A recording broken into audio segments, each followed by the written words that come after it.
Eza NDC miawezo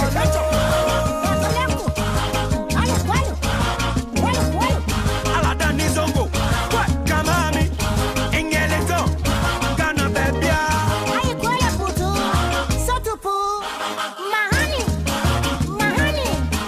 Mahina Anu Hia Translate Akemuri Inna Anu Nigira Ayuri Inna Sabola Number two, economy, galamsey, youth employment, motor, Ghana yedie, boto munye, translate. Uratu Mahama Uratu Ejo Order number two, Mojas number two, Big push Mahama Ayekole putu Sotupu Mahani Mahina Anu Hia Hia 7th December, to Abana Mama Hama, Miss Rao, the Poto, Miss Rao, Mama, order number two, Mahani, Suku Adai, hospitals, Aqua Papa, Sagana Beya, Yebediye, Yahubatoya, Ma,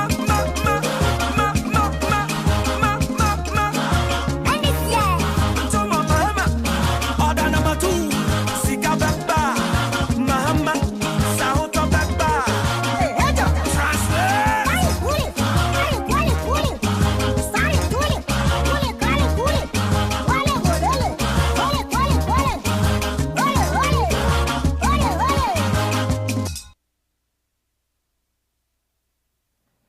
Good evening, all ADINKRA viewers, listeners across the globe tonight. We have gathered here once again in the name of Almighty. It's been a grateful day for all of us and across. I know wherever you are watching us from, you've come back from church by yourself or with the family or friends. You know, we want to thank you for your time and tuning in at this moment to watch ADINKRA Radio. And with ADINKRA Radio, you can also listen to us on our apps, and also you can watch us on YouTube.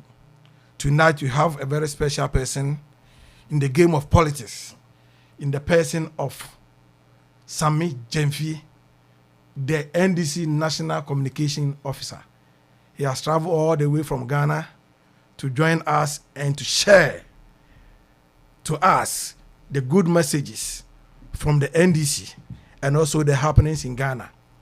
And as we do it all the time, for the sake of our listeners, we will be communicating much to you in the Twi dialect. And also, when it becomes necessary, we will try to combine the dialect to do English, as we popularly call the Twi English. So tonight, we have our brother, Sammy Gyamfi, in our mix at ADINKRA Radio, New York. Sammy, welcome to ADINKRA. Thank you, my brother. I'm saying, it's here for sending my cano. Maybe I'll hear Biano, Yenia, Sammy Gyamfi. Baba can say, oh, ADINKRA, you may. About US. No, by US, and young US, and so, will be me say, yes, so Ghana and some, and we hear a brain, and say, you know, Baba can say, no, would the political party cassia to say NDC, and as a Casama for Robert Hardman, I say, you didn't be studio. Na yɛde naba bɛto to adwen na wakyerɛ yɛn deɛ a ɛkɔ so wɔ Ghana deɛ ɔne aban wɔ so no ɛyɛ adwen wɔ fa bi ɛne ɛfa bi ɔne aban no so ɛnya adwen na NDC afa mu no nso no baabi a ɔmo firi sɛ ɔmpɛ sɛ ɔmo toto nneɛma ɛde fa na mpo no so ɔmo nya tumi a ɔmo de Ghana amammu no ɛbɛkɔ no wɔtumi ama NDC afa mu no yɛhu n'adwen ɛwɔ hɔ nti Sammy we deɛ yɛmwakɔ aba wo na introduction kakra bi no for wɔtiefoɔ no in a minute na afei yɛmfa dwumadie no ɛnhyɛ aseɛ koraa me nua megye wo so dedi kan koraa no ma memfa ɛnkyea kɛseɛ ɛma wankasa wo ne wo producer wobɔ w'akyi dɔm na mode saa dwumadie fɛfɛɛfɛ yi ebre Ghana for a welcome to US abrochi mamuha enemy amia bebre. This is my second time here.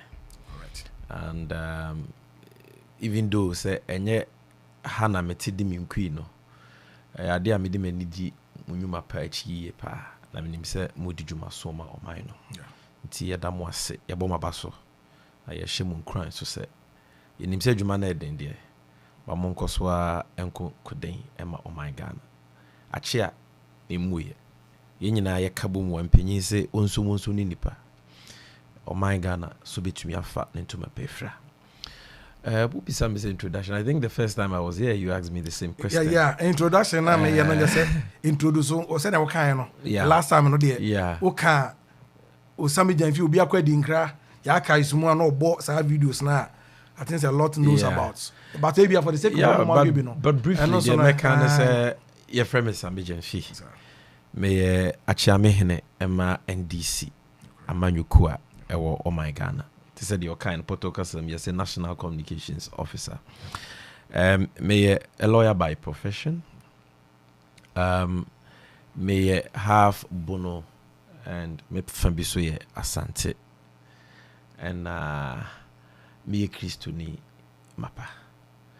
And when see Ubisam say me train myself Tiawa Kakra bit me a canon. Okay. You hear that say a yamreninti.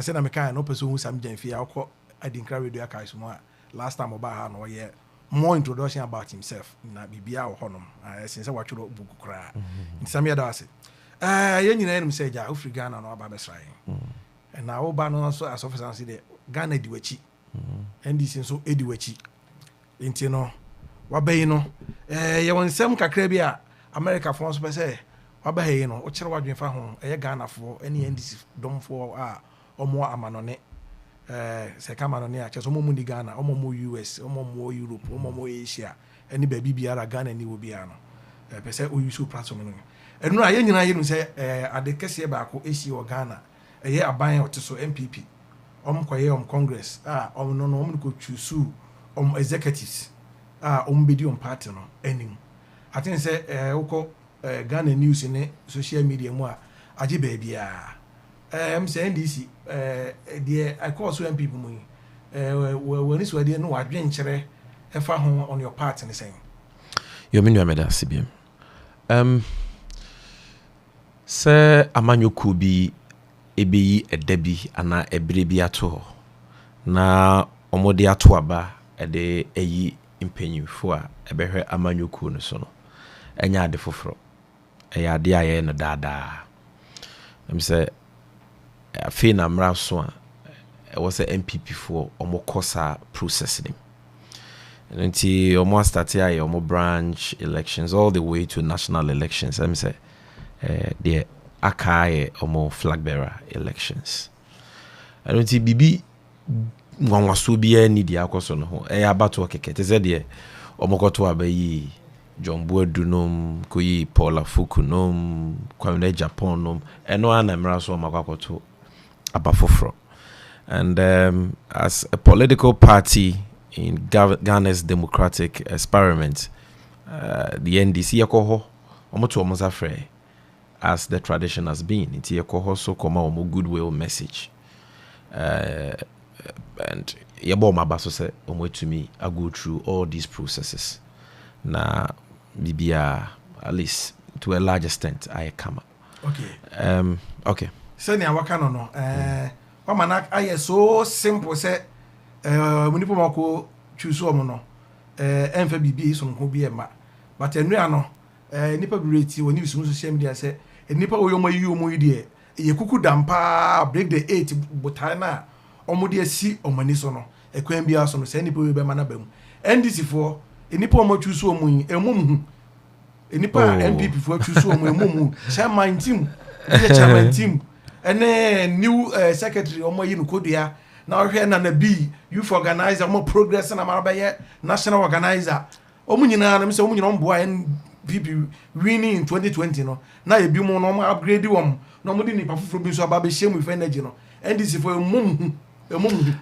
eboye hu sesen eboye hu se ne Ghana ahokyere ne abenedie da Ghana for so oton a yento ofiri a yentua odo nsa hye obotomu a ensi hwe so adwuma ho aye dia magana memwa ne mabawa nipa bebre wie school tifie omunya adwuma nye eboye hu se safo ya wabobo wondi se MPP fo ato abayi won no eba be solve sa problems we amaya na anase Ghana na yisika semu atete apansam a ama oman no akwa akopie ewo IMF yakọ IMF so momo waye na ye man no obo no ene katasehye ne proya adokono man no eka amene oman no say oman ne dache no.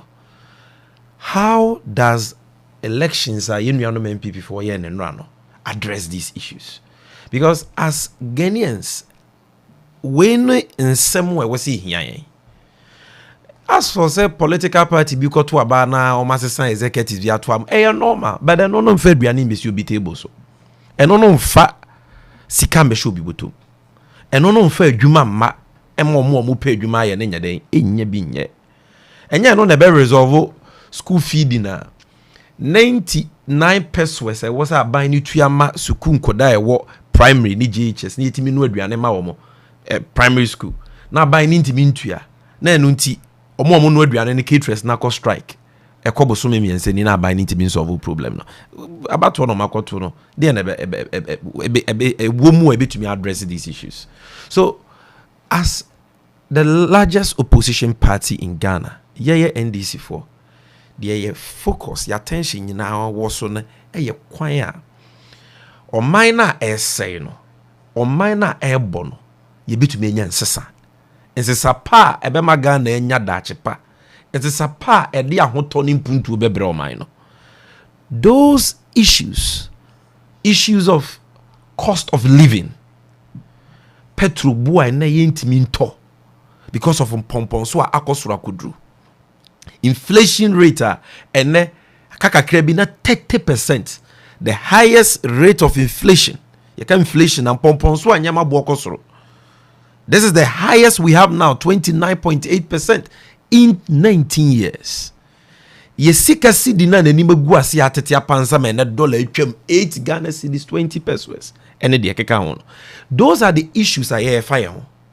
And focus is about how we can rescue our beloved Ghana and revert it back to the path of development and progress. And so we wish them well. This is a ritual they do, I think, every 4 years. But at the end of the day, the ordinary Ghanaian does not care about who is the general secretary or the national organizer. How another Ghana force. I mean, what does he even know about the issues plaguing us? But that is not to say, we are condemning the Omoye. It said your kind of my say normal political party be a don't come to executives. So there is nothing wrong with it. Let me also say, some of the people they have voted for no, are people I know personally, and results nearby, you know.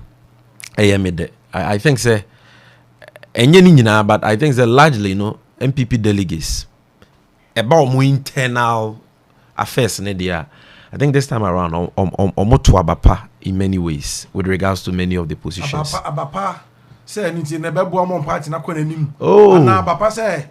No this year upper hand. This time I almost no. Is it we need strong political parties to have a viable and a strong democracy.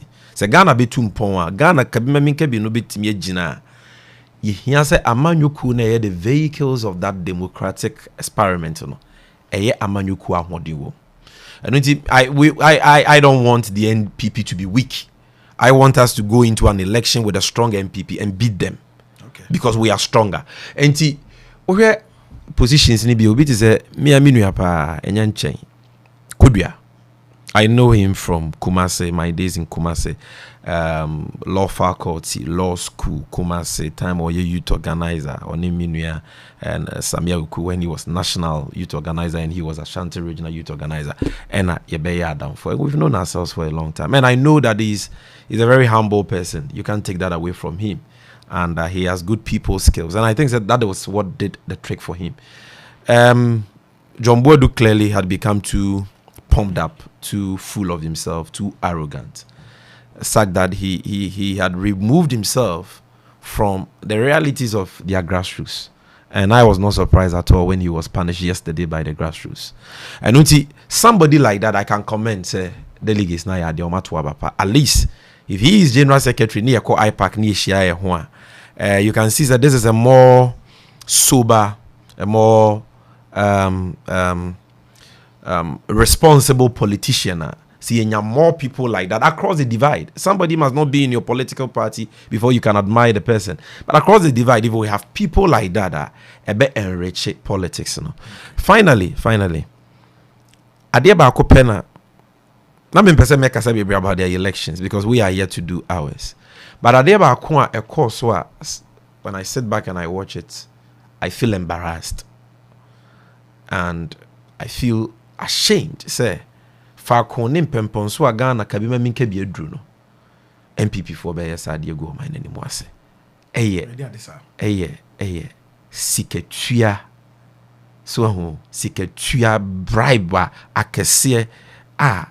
Chese, Ometuano throughout this election, internal election process, from constituency to region to. It is not a new phenomenon. No, dear, Sammy. Obibeka say, Adansi, dear Krujimbi or Honor say.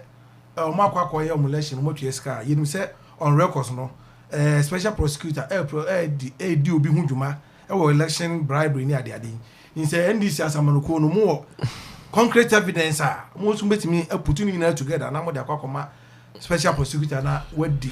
No, I don't think the NDC will be interested in doing that because your man for in any sem Ghana for who be. I'm sure you've seen the bundles.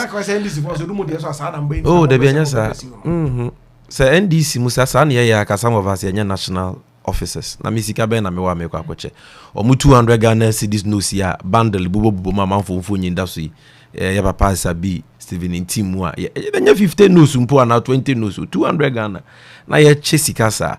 You see politics mu dey normal say o ye campaign and I to aba na we share delegates na say delegates be no munsuo delegates be didi delegates be faka enti bia bibi kakra ya converting the sikamo fan faka. These things in our politics because the government doesn't fund political parties and political activities, they are to be expected, they are normal. But when it gets to a stage where you check motors, you check cars, you check TVs, you check way kumasi mpodie. In the case of Untumi election, bullion van, cars na a police for titimwa yediko yisika or banks. Your drive will be from a bank at the entire Kumasi Stadium just to distribute money. So it is a rate. I'm saying radio for you film. You need more dance you film where I am no, but I think radio at my say. And some way na question yana dance dey papa bi o hono mo a. Mo mi yankukuru ni nyina. Etiefo Sammy aka o say NDC for there omo nyoma dwisa se mo de be court. Ba say fa Ghana fo ehu de. Ghana ni bia o free say dance dey betima boa no bia no.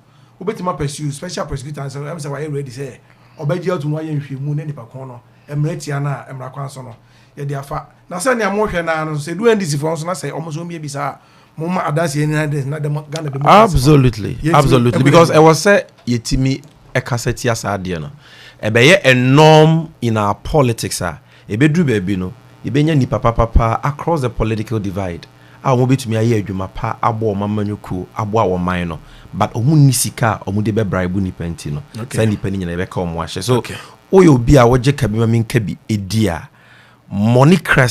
monetization of elections and politics in general idea was here nyina ye kasetia and if the course so MPP elections mu ne bi bam so NDC elections one some of us will speak against so for I think say some reaction in our waje afa MPP for a Congress on year no enura no wachire na dwen baby anko yi no so no ode atuya sam ye beko anim last month ye TBB arise Ghana ama ye hu demonstration kese enam yenu na sabi ka fa che no bi kura busam say we hu same wo US am say na same ba na arise Ghana demonstration na obo organize US for the amoma eno dey by the side set sabi to me ya no nemu no question tituru ya ye pese ye busa ne say eya arise Ghana no ne kofa bae no efiri fa asechire ne san moni so ade ehu ne san eya Rise Ghana yo me da se utie din na de din ne kan nyina ne se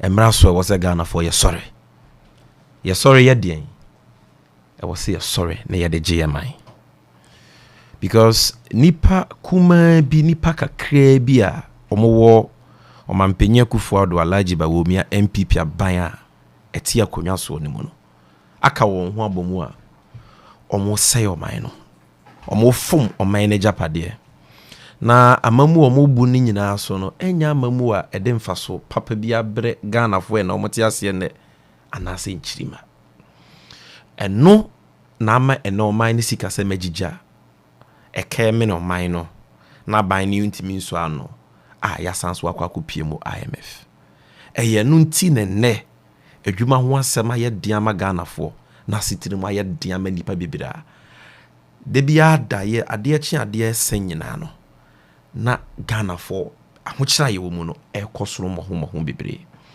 eno nti mabuno a me kan sepoto kasam activists from across the political divide and civil society, also media, yenuanom nsɛmtwerɛfo yɛtetewa ne yɛne yɛhu di nkɔmmɔ ne yɛka sɛ masa baabi ɛnyɛ mɛkoi sɛ yɛsɛ da biara yɛde bɛda ne kasa press conference social media WhatsApp platform ne yɛde bɛbɔ bena atwa agyaadwo a ɛnyɛ ade ansesa a yɛhwehwɛ no ɛbɛba adikanfo abɛyɛ bi kɔ Ghana no na benka ne no na saasase na ɛnyɛ Ghana o na kwasi broni aba bibi enso a yɛhyɛ obroni ase under colonial government ɛyɛ nananom osagefo Dr. Kwame Nkrumah nom even before that na yɛ nananom yɛ asantoanom ɛde wɔn ho asi hɔ ɔmo de wɔn ho abɔ afɔdeɛ ne kwasi broni akontokwa ɛno nti utie yɛnwom baako a yɛto yɛ sɛ yɛnara yɛasase ni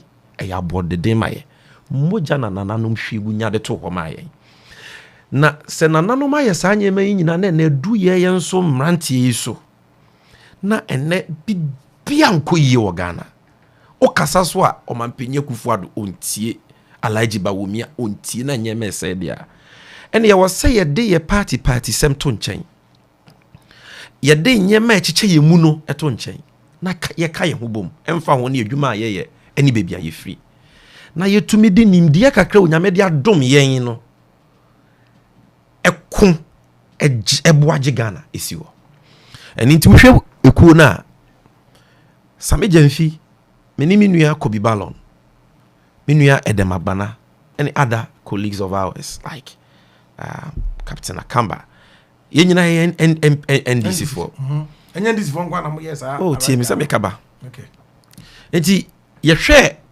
CPP muso no na omo national youth organizer Osei Kufi ono so oye comrade a yensem wa ye kani nyina no ono so ne ye adwen se me ye CPP ni de but te bia Ghana wo mu no nya te bia pa na eye impanyin bone omudi oman no so mama mu bone na amana basa enso CPP as mabunu anoboaboafo beba be kamo na PNC National Youth Organizer yenua Mark Ako one Communication Secretary for PNC Ishak Awudu National Women Organizer PNC Hidaya Comrade Hidaya omoso de omontoma bebo ano ti yenya CPP yenya PNC na fi PPP National Youth Organizer ono so swaba GCPP National Youth Organizer afi gum yenua Kwadwo Gold General Secretary so ni gum osofu chirabosom party no omo abato na yeto no 2020 no omo ni third munya 0.85% na omo so General Secretary aba omo twetwefo penyi na yenua Mordecai Tambiano General Secretary for APC Hassan Ayariga party no so no we di enye party sem ti ye meka ye homo metis aba Ghana na yenye yenua no MPP for te se listo na napoku listo se masa me MPP ni pa president Kufuor MPP na omoye ma ne ya akono e ma ye mu bi ye be join the party no enye no se nye se MPP no ne yehu and omampenya Kufuor ne Bawumia se krono ne doso dodo sikadie ne sikasɛyɛ no dɔɔso amamu atema nimu no ayeye enti me so me bɛka ho enti yewo MPP fo wo ku nim yewo APC fo yewo GCPP fo yewo CPP fo yewo PNC fo ehwe mu ana fe yenu anom nsɛmtwɛfo bi te sɛ Bobi Ansa so broadcast journalist awaye adwuma ya che so sɛ unim no ono to se same ye nyina yenka ye homom ye ntiko Bobi Ansa bae in fact the name Arise Ghana mekanene it was first of all carved by Yenua Bobi Ansa at our maiden meeting na Yenua Mensa Thompson of ASEPA ono so swaba civil society organization na just say CS so no kwa de bebre we Yenua ask bebre esamchofo yeso bebre Kwame Menka Radio XYZ enti ihu say ye tena se ayi kohia ni ihu say no uhweku ya Ghana is represented because all the political parties including MPP are represented. Civil society organizations bebrena represented. Some chofo are there. A driver for drivers unions, traders. Yama me mo mudi dwa wo krom o association o mo so ka ho bi. Ye nua no ma fare for fishermen for mo kopo. I no madwuma gu o mo so aba be ka ho bi. I said then this group will not be a wing or an appendage of any political party. But a truly nationalistic pressure group, your friend Arise Ghana. Now, do you see any sooner say through inyema mienu, we say advocacy and nationalistic mobilizations. Just say advocacy ye say ye chere hadwen ye kasa ne ye twe adwen si ema enkoye ene kwampa e was aban ne de nyema fa so na o man efa ne to mapefra.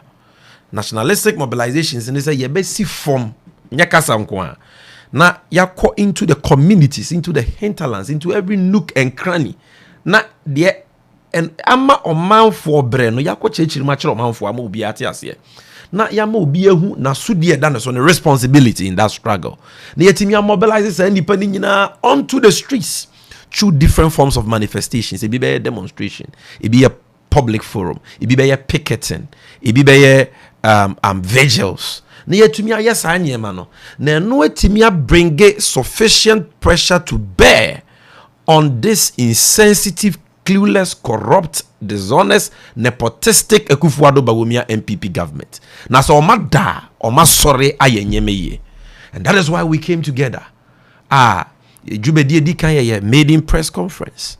We press conference no, you started community engagements. Just for the first time, you saw a pressure group and social media so, but a shaman odududio ye ko osu ye ko ha ye kushia na no matena konwa ye shia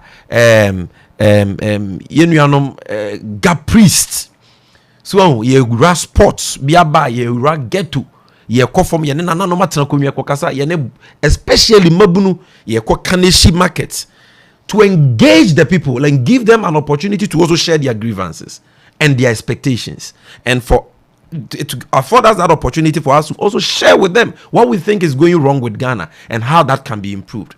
And you know, and it lead to that historic, that gargantuan and mammoth 2-day demonstration. Ghana bakosemu, menya sure say yet demonstration 2 days that. Okay. But this is the first time I hear demonstration massively 2 days, in spite of the intimidation. In spite of the unprovoked barbaric attacks of the police, pre-nipa on day 1, the people still came out in their numbers on day 2.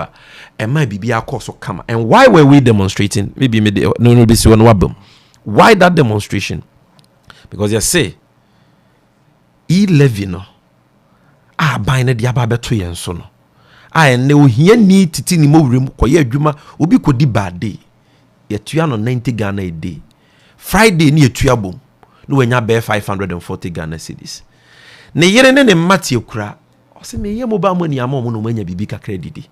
O send 200 Ghana kwa na ba wo mi ate no 1.5% e-levy. And now we bank transfer na yate 1.5%. Se sika ne ye obetiri se ye den. Se ye boss ye mpo no wakwa akoba wo didi ujuma. O de bank transfer from one account to a different account, you have to 1.5%. They are buying no taxi battery. You say, a toa, you had 2 batteries on a chrono. I buy no taxi nipa savings. I buy no taxi income, say, already taxed. Multiple forms of taxations. Yes, it there be. E-levy no a chrono and your tax. A gumomo industry. And ya hochire kese na babeto enyan so. And it yi free ho. That was one of the reasons for the demonstration. The atosumienu petrol. As economy issues na ne asati ayeka ho asem no. Ti mamen ka ne preko petrol. Diesel, LPG bo. Na se me ba Ghana me fa car. Nipa na o take no obisa masem bi o se o na se mo ka se ahochire wo Ghana. O ye Ghana ni. Na ahochire ndi wo baabi a o US akra ye hochire. Na me say ampa US akra mo hochire mu na wiase baabi aso ahochire wo ho. But ahochire ne bi da bi achi.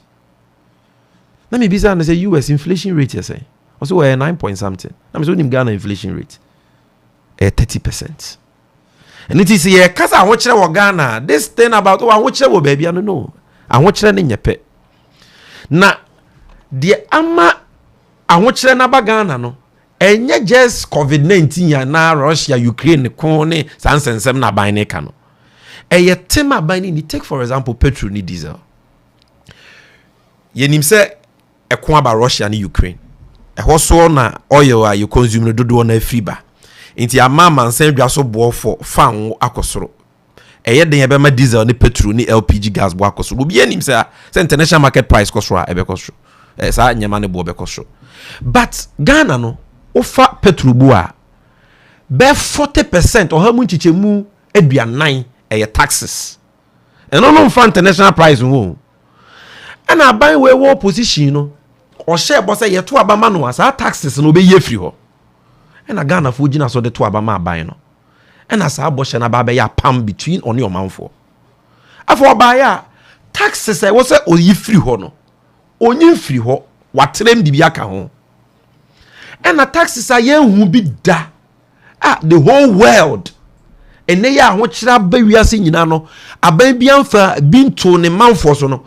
Na do neba wumia de bia beto Ghana force. And notice ye capital asemwa and you say we don't know about the global phenomenon. But the domestic factors ama petrol bo higher in Ghana than over 35 African countries. What the Ghana compare Burkina, Togo, Nigeria, ho nyina petrol ni diesel bo akosoro, but e wo form bebreche in Ghana de no. Why? Because ye Ghana no ya ban e the baller to sanitation levy at diesel ni petrol so. Okay. Sammy. I'll come back to it bisa wasem no. Arise Ghana for but I no mo say amuye nyina enu nti mo de koye demonstration kese se ne watu ni din no.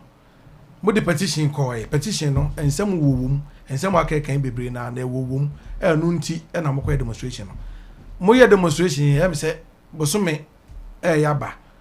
Mo free se mo botaye amode ye Arise Ghana de demonstration ni se mo ko to aban ni mo no. Aban watie mo asem no aye bibi mpo so afa ho. Ye can cry no ye no more. Because I buy way ya so branch ya buy ya. Interest and one no. The until victory is won, the struggle continues. We are not resting.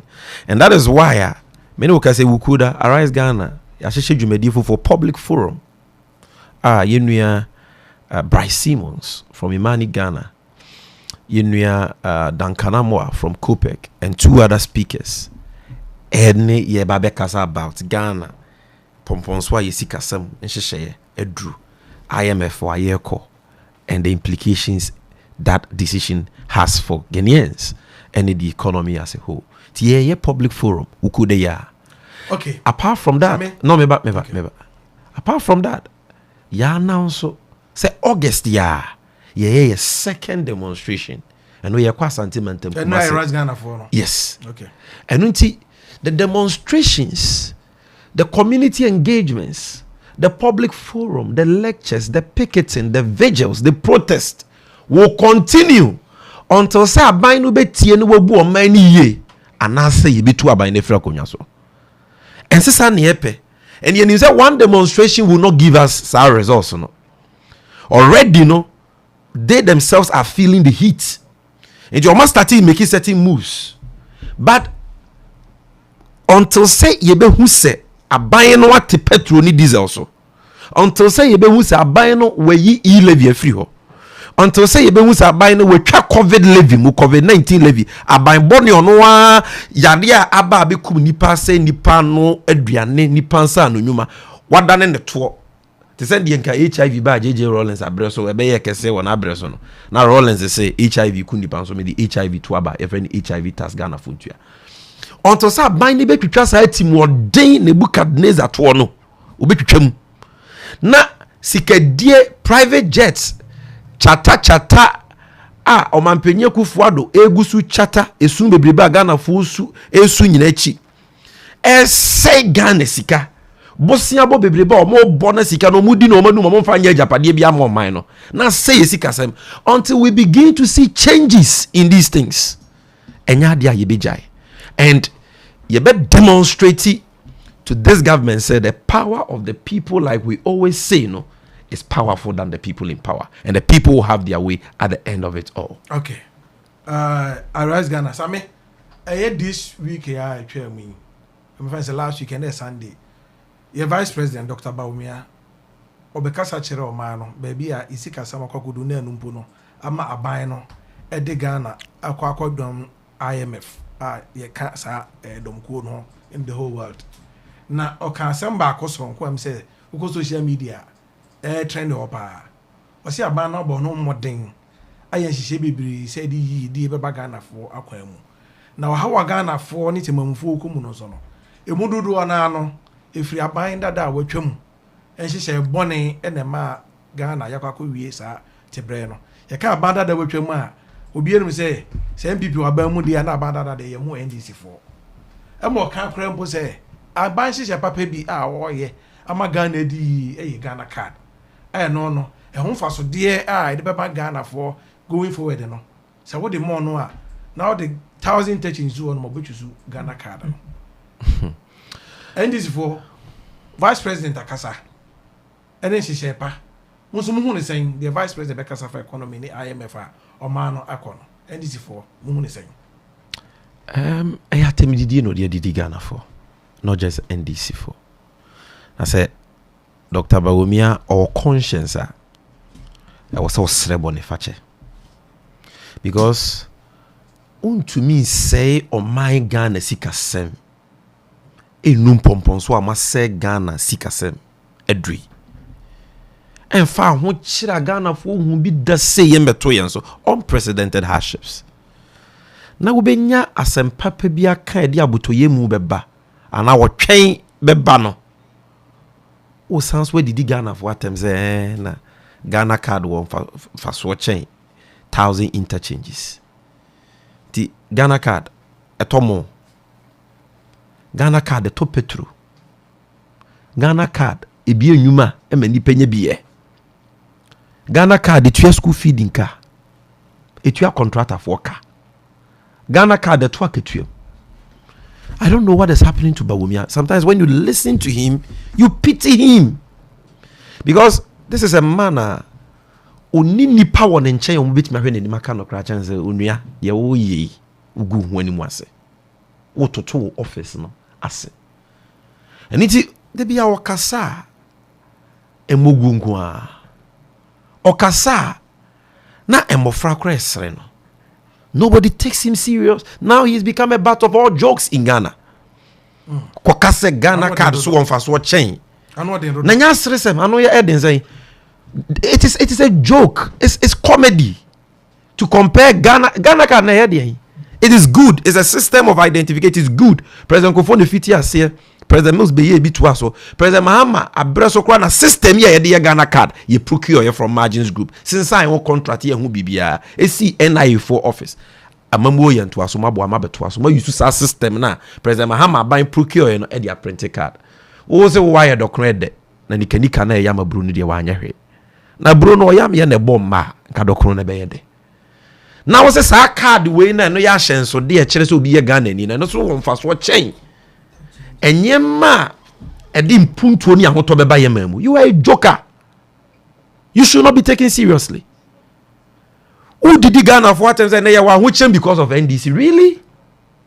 John Mahama Frakonyasu in Fiensiani 2016 and yet to Abademamo.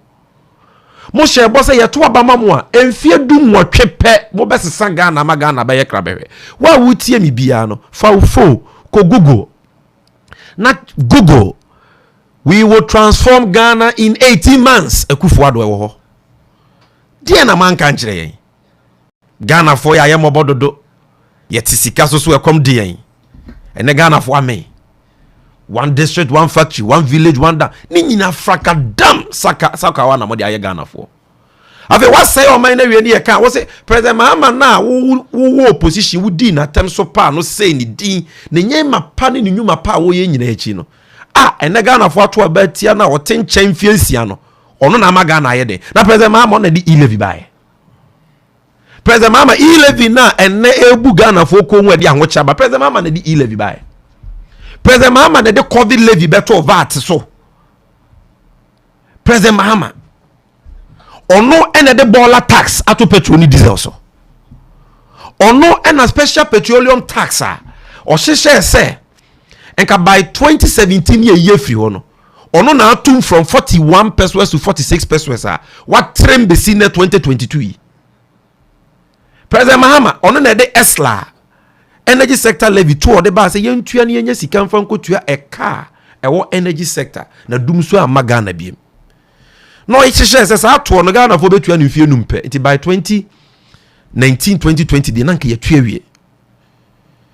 Na aban na ato esla na aban we didi Mahama atem say e nuisance tax e to obone no mo bom betwa mu no. Watum 30%.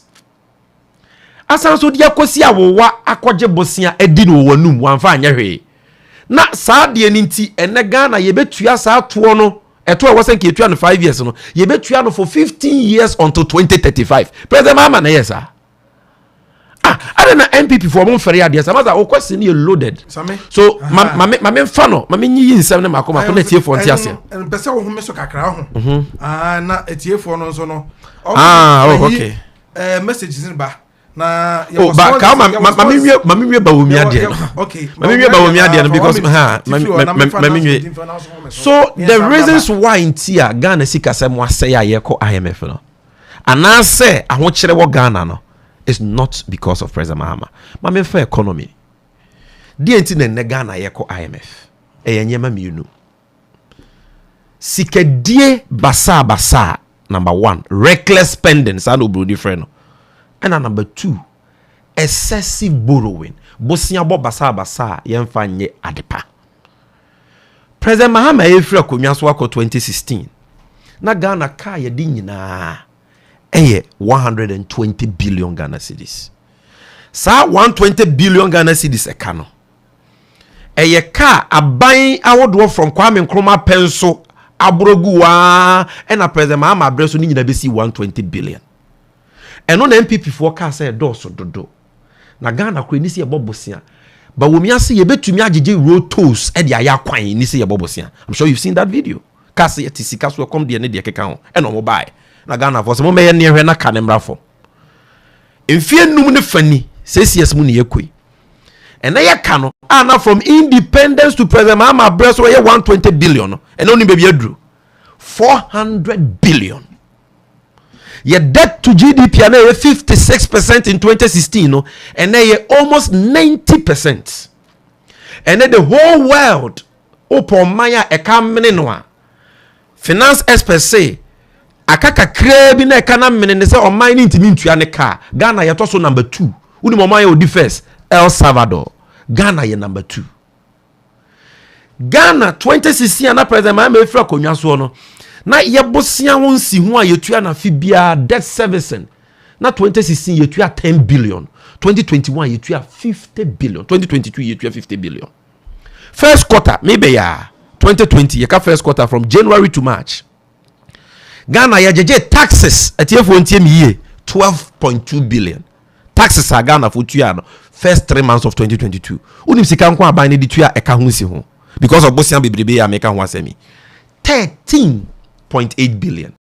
We are now borrowing to pay our debts baby a Ghana say yakudru no now we so mo say bosia bebrebe no so mo de ye den they can show you one secondary school or mo de astatie sie wi ne nkurati musua de and now one hospital aban no de sie wi and the Ghana fo koji mu ayarehwe and japade papa bia and o ma ye ama mpuntu oni nyuma and asika ba Ghana o ma say sika ni nyina enunti Ghana yedu ba bia yesika sem na jija because e ka mene yen obi am pese obebo ye bosia biem enunti na yese Moody's Fitch o ma downgrade and de kire no ye ka say credit rating wise ya downgrade o ma bia che so man no pomponso ani sika sem adu no gidie bia ni mu se e ka wode no obetimi atua na abo na bosia obetimi atua enti obi an sika hye Ghana bia na ne 6 months no so 181 day treasury bill no waya and 91 day investment na waya time no so was oye rollover na o se meji misika enunti ye ni dollar ye reserves nyina sei eno na ama cedi a depreciate eno na ama ye ko IMF no because wan ko IMF a ene Ghana ntimi nkwa mansan dwa so the international bond market ko je bosia obi ama yen okwa ye se ye be bo bosia ye be ma Cote d'Ivoire 9% interest ye be ma Benin 8% Ghana nko mo so be ma 25% bosia because ye nim se wuntimi 20 bosia na ye nya bi enu tie wo se ye ko IMF ho na IMF de o mu di mpa no ebe kata ye ho na amanfo hwe IMF anim no mutimi ma ye bosia because ye nya bosia ye ka ye di mpo ne ntimi service ne ye nya bia ye mpuntu nyuma ye nya bia tu adwuma ye foka ye nya bi e de area ye friend goods and services ne de keka ho so the country is broke, the economy has collapsed and omo dwen omo hantan ne hyehye omo ye nsem omo kato mahama so na okọ IMF chese wa bon wo ye incompetent uni mamamuo abronye mpo de o se okọ IMF chese wa bodam nyina chi ne no enne no animguase adware omo te se de you know na omo frefre from akọ IMF no that has got nothing to do with President Mahama. Okay, we no enchechemi a wo de ama afa IMF ene sobo a wo de abo aben no ana obi se ene yema wa keken the ewura fi se obeka de abo aban na baso se free education free water free electricity during COVID time enuane abanche agenda 111 one district one factory one village one dam we nu nyina ya ban ni sika obo obesia no ode aye magana atumpon obi na alesesa na ma we nya social media se me mo boss on kire se nti NDC fo mo Ghana sa na ma yi amabobo so yi munyi ni ana muhu ya sabesia na enuane okade okasa the friend say your friend Clement. Okay,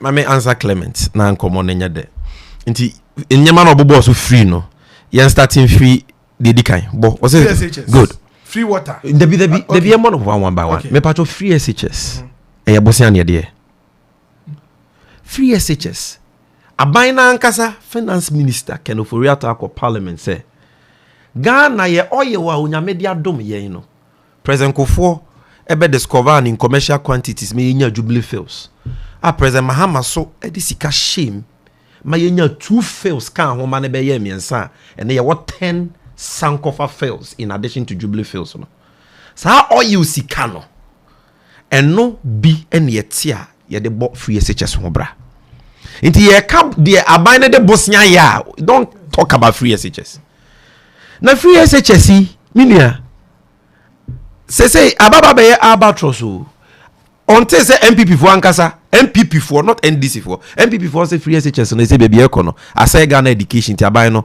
enhwe na won sachirem makasibe yeboa waye chairman of the finance committee for MPP 2017 to 2020 open MPP for ma bin wo sikasemu makasibe yeboa o say free SHS no asay Ghana education aban no hwe no wonye bibi fa check. And they go to Eastern region secondary school koda enye biane ni me say biane na krako school no nya biane ni a obeden suan de omunya baby na because aban no wan nyanto wansi anhyehyɛ dwumadie ni yie am pesika sustainable sources of funding and fan to ho say the be project ni be sustainable na uncompromise the quality of education. Traffic light and now crack what school mubusumi you know about telephone busumi 9 and only free SHS na minu say Yamo Akufo-Addo abaso no. The principle is good. And that is why we captured it in the 1992 constitution when President Akufo-Addo then boycotted it. Omode Ghana Bar Association boycotted the writing of the constitution. Yeah, there's article 25(2)(b) mo. Because he names free SHS ayadepa.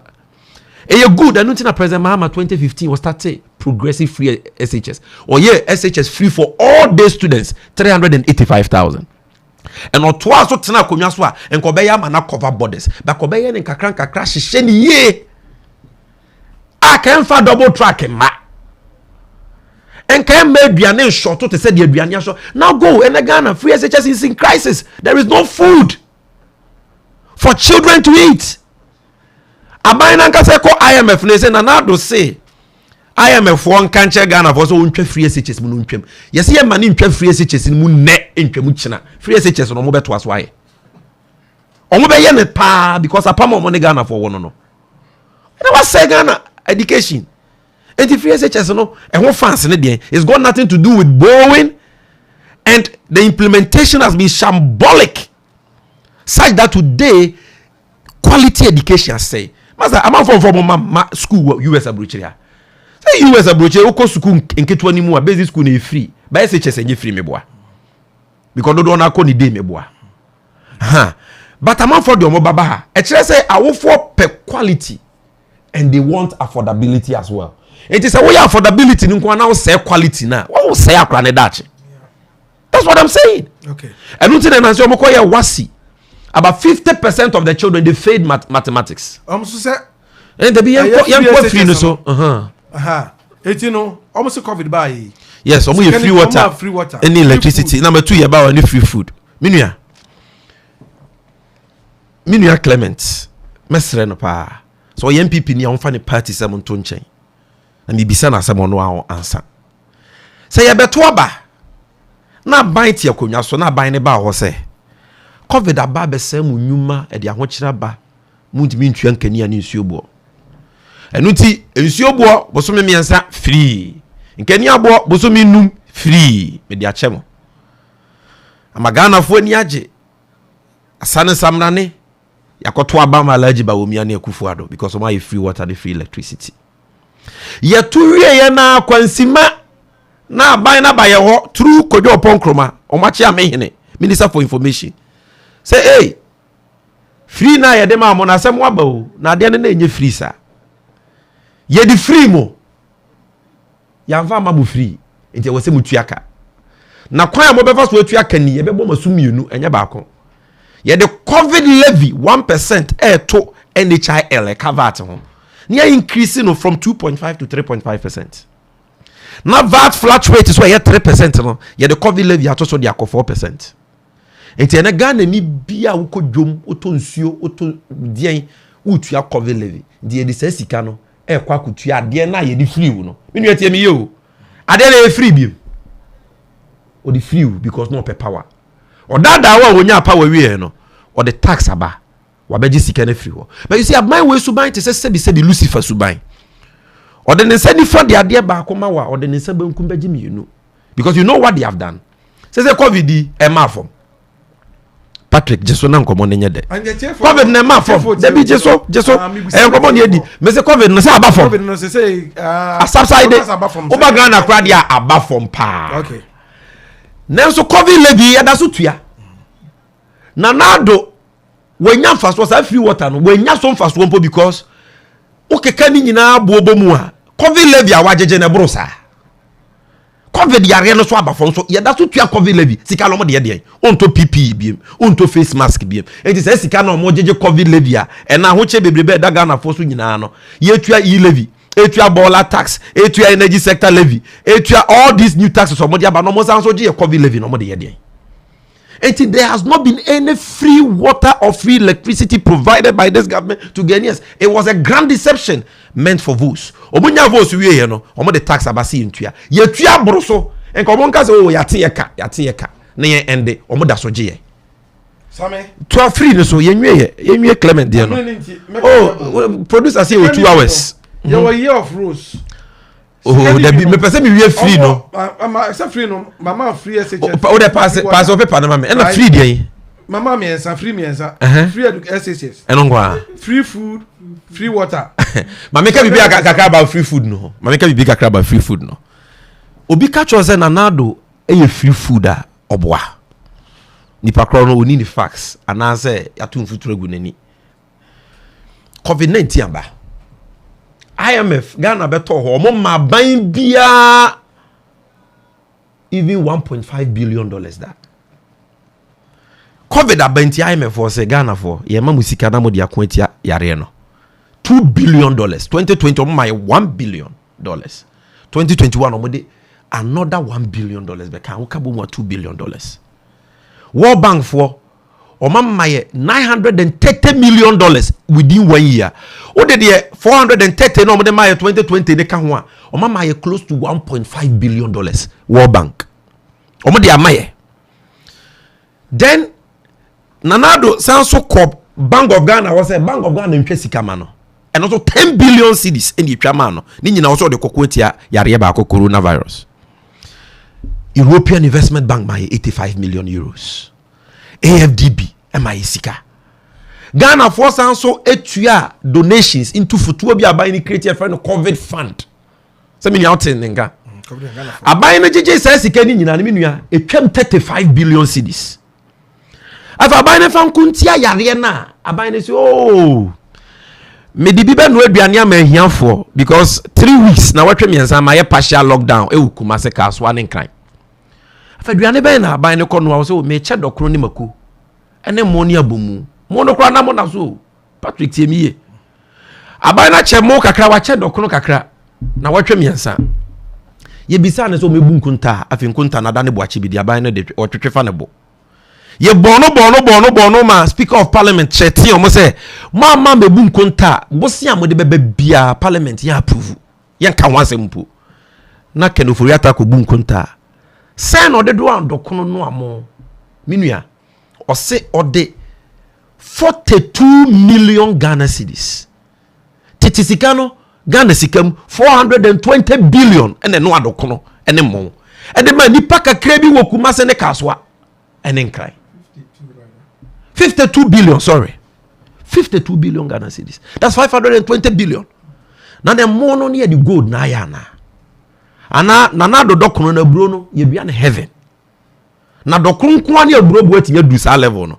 And all this sika na IMF for dia ma ye bi ye bosia ye betua no. Akotua sa ade ne ka. Na say won te say MPP di ogina ma she bedwa konwa ma wo mo. E wo sag na rigu esirima mentifi. Sa oba na babonten be ka say COVID-19 sika na e wo say aban na de kutia yare no ye cheche ma omo de ye campaign ono no onya be 2 billion cedis nipa ba ko ne de ya onya no. How wicked can you be that man sika ye de kutia yare ye de save nipa nkwa wo de wo say me chama me party for me de akonu aduane na o de bo ni bia ka ho onche ni united. How wicked can you be? Say Yaria ba wo se me kwa to vaccines a betumi save nipa kwa vaccine no Russia for na ye friend Sputnik V vaccine Russia for bodawuro a kire wiase nyina se vaccine we ne boy less than $10 obi di ma $10.1 kwa wabu mento Ghana ban de se yakohu shake nkofo bi wo Dubai yekoto afiri o $19 o ma double wo no ye di nchobo more than 100% atoso. Say nya NDC for ye mra she bedwa for na fee won ani omo dwen Ghana wuntu ne ye che omo a enka sika omo wi aye na nye sika ketwa. And as minister Najima Manu, minister for health, that's what tell. Until you waste COVID funds like this. You've not even been able to account for it. Also why you free food? Who you free food way? This government has used the pandemic, which was a health pandemic, okay, to perpetuate a corruption pandemic.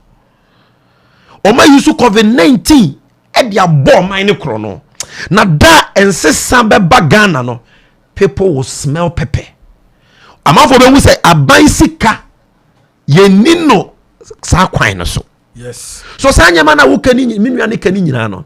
What if one day said I can spend time say wo wadaje I can spend time and pick it one by one and let you know say e ye nada no mo de dada manfo. No ne tie fo so kakra.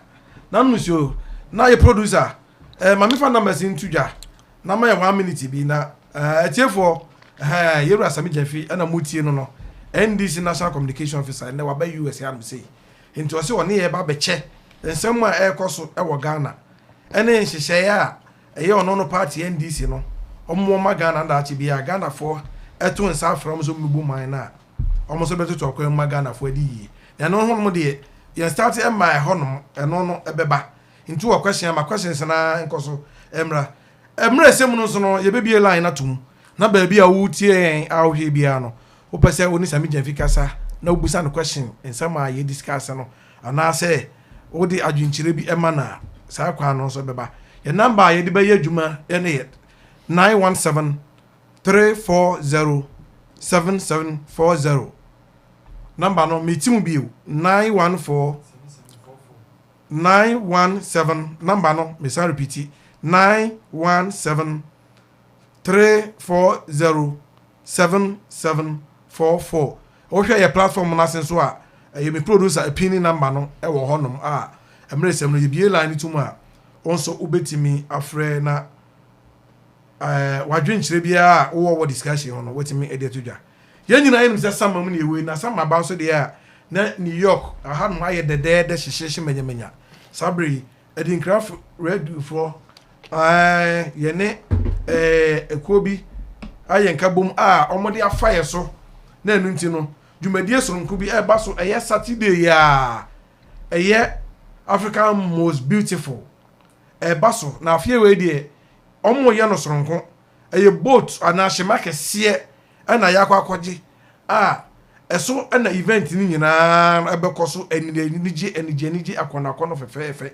nti ba bibia wo bia no se wo mra weekend si Saturday ebe ya 23rd of July no for any chire New York abonten so na bagi ticket na ye nyina ye nkonkoji ani e wo hyema so abre a sa competition eye African most beautiful yi e koso no na ye ni na ye fa celebrate sama no soronko sabre no se opo bi no abaye MC soronko adi udwuma amawa eye yenua oji MC oji papa bi se wo frɛ na obeba na wudwumadie bi a wuji bia no oba betutu bia manako yie kama ye producer oye CEO so DJ Jam ono so ne sound no sabre no number no akosoro event bi a wuye bia no oto nsafra obeba no waba be DJ ama dwumadie no akoso wa no soronko de ama